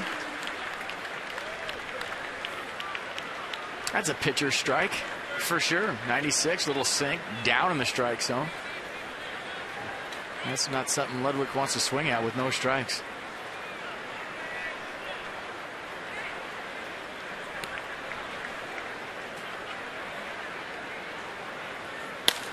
Breaking ball hit up the middle, trouble. Desmond keeps it on the infield, but not close enough. Safe at home is Cantu. And the Padres take the lead in the top of the 9th inning. Second RBI of the day for Ryan Ludwig. Oh, what a great play by Ian Desmond just to get to this baseball. Number one, number two to stay with it. Great diving play, selling out, scrambling after it. Look at this throw. Off balance, bang, bang at home, and Wilson Ramos can't hang on to the ball. The effort from Ian Desmond on that play was spectacular.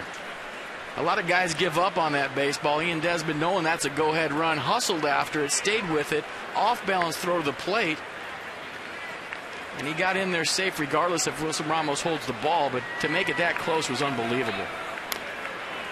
That ball on a foul tip. Off the bat of Brad Hoff. Now you know who's going to be coming into this game. Padres had Mike Adams and Heath Bell warming up. And now it's just the closer.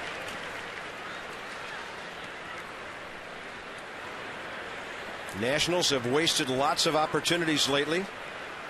And now they're paying for it. It's 5-4 San Diego. Up and away. 1 ball, 1 strike.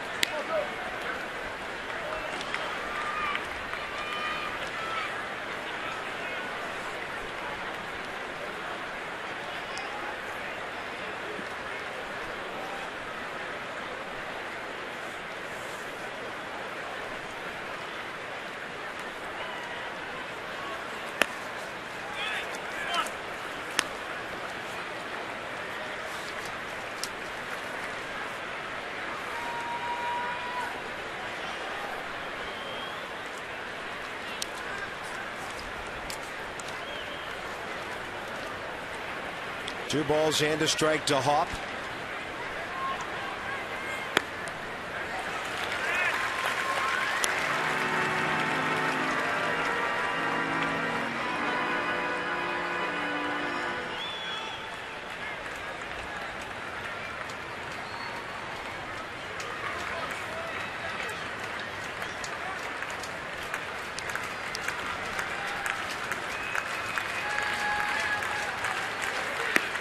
And it's upstairs for the strikeout. Drew Storen touched up for a run on 2 hits. Cora, Espinosa, and Bernardina in the 9th.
Johnny Holiday and Ray Knight set to bring you Nats Extra postgame coming up. All 3 of these ball games, 1-run games. Like to see this thing in on another 1 run with the Nationals having that extra run. That would be sweet. You're not kidding. A lot of things happening today. Team playing with a lot of energy. Uneski threw the ball fairly well. Had a great at-bat and battle with Hop. Lost the battle, but it's been an exciting ball game today, Johnny, as the teams have made some pretty good plays and hustled all day long. So let's see if Cora Espinosa can come through and get this thing going here in the bottom of the 9th. Let's go back upstairs to Bob and to FP. Thank you, Johnny. Thank you, Ray. And the Nats will have to do that against Heath Bell, who got the save with a scoreless ninth on 2 strikeouts last night. He faced Worth, Nix, and Morse. 3 different hitters here, Cora, Espinoza, and Bernardina. The Heath Bell with the most saves in the major league since 2009 with 100. And a fastball and a hard curveball.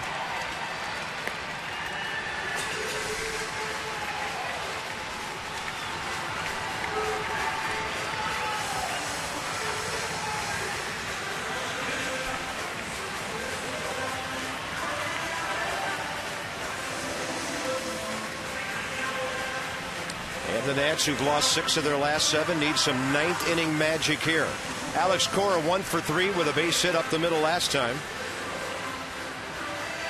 That was in the 7th when Espinoza followed with that bunt base hit. Nats were in business. And a couple pitches later, the inning was over on a line drive and a double play ball. On the grass at third, Chase Headley. Even with a bag at first, Brad Hawpe. Heath Bell, strike 1.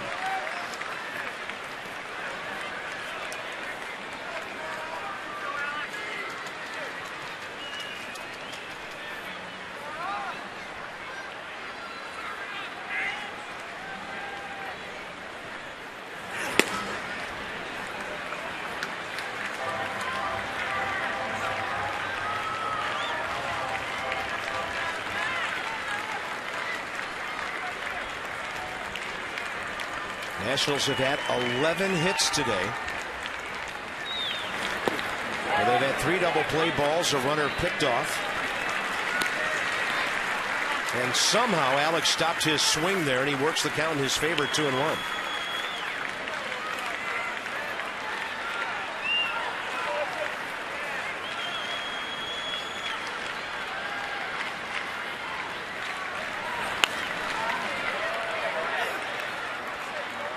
And the count's even 2-2. For all the Nationals alerts set directly to your mobile phone, you can text Nationals to 29292 and tune in to Masson Mobile Live.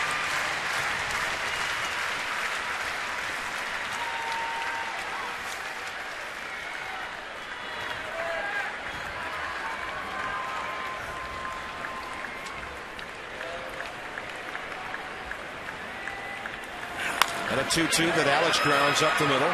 Forsythe to his right, 1 out.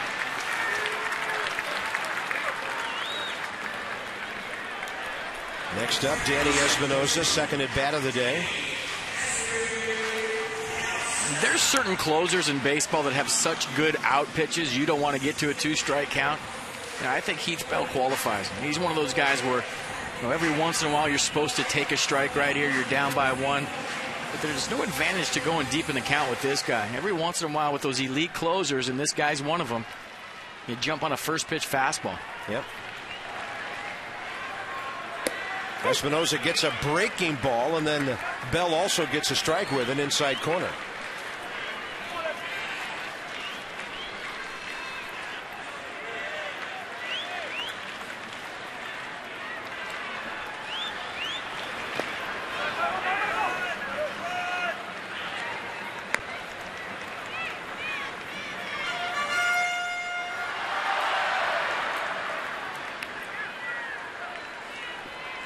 And Trevor Hoffman was like that. You had to get that first pitch fastball before he got to his change. I remember Dennis Eckersley with the nasty slider was like that. You had to get the first fastball. I mean, there's nothing to wait around for. You know they have tremendous command. They're not going to walk you.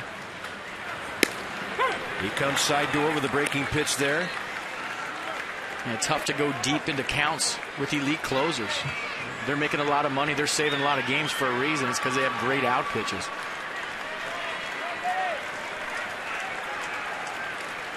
1-2 to Danny.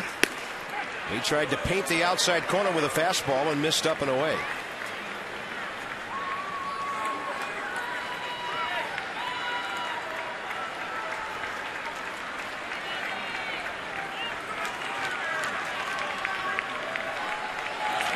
And a 2-2 that he somehow stays alive with.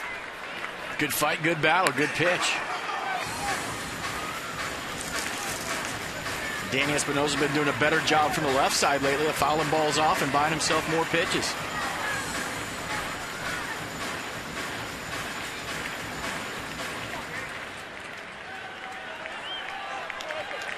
Five-4 ball game, 1 out, bottom of the ninth. Espinosa on a pitch in the dirt, strikes out. Now they have to throw him out.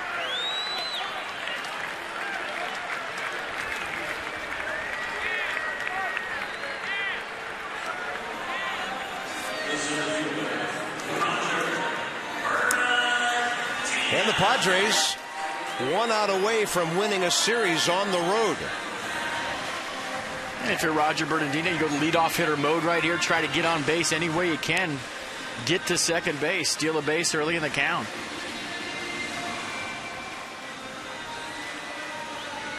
Look at where Chase Headley's playing at third base. He's a good 4 steps in on the grass, taking the bunt away from Roger Bernardino.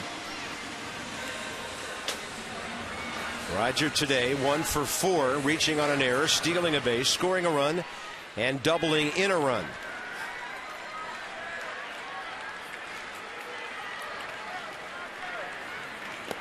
I count 6 base runners that have been lost today, 3 on a double play, a fielder's choice thrown out at home, Bernardino thrown out at third, and a pickoff.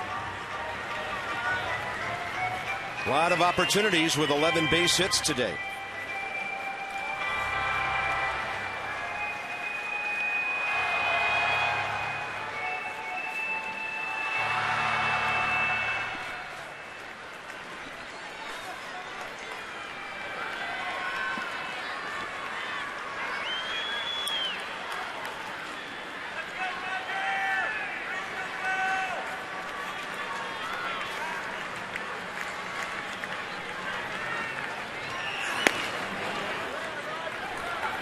He humps it up 95 with very little effort.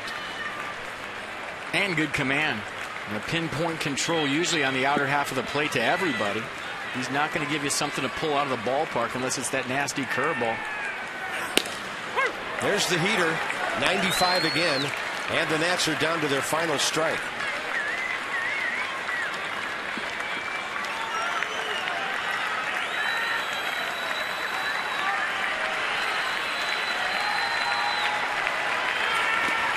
He bounced one.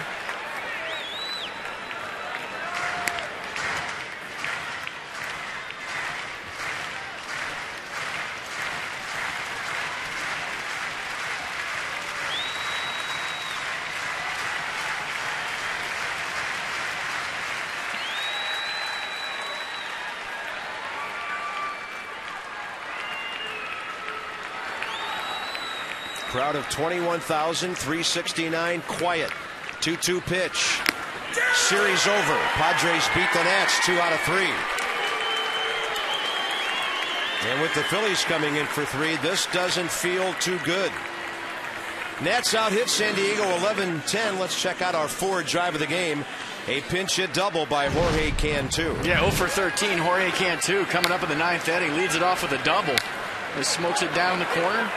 Ends up scoring the deciding run. So Cantu getting it going for the Padres. That's our forward drive of the game.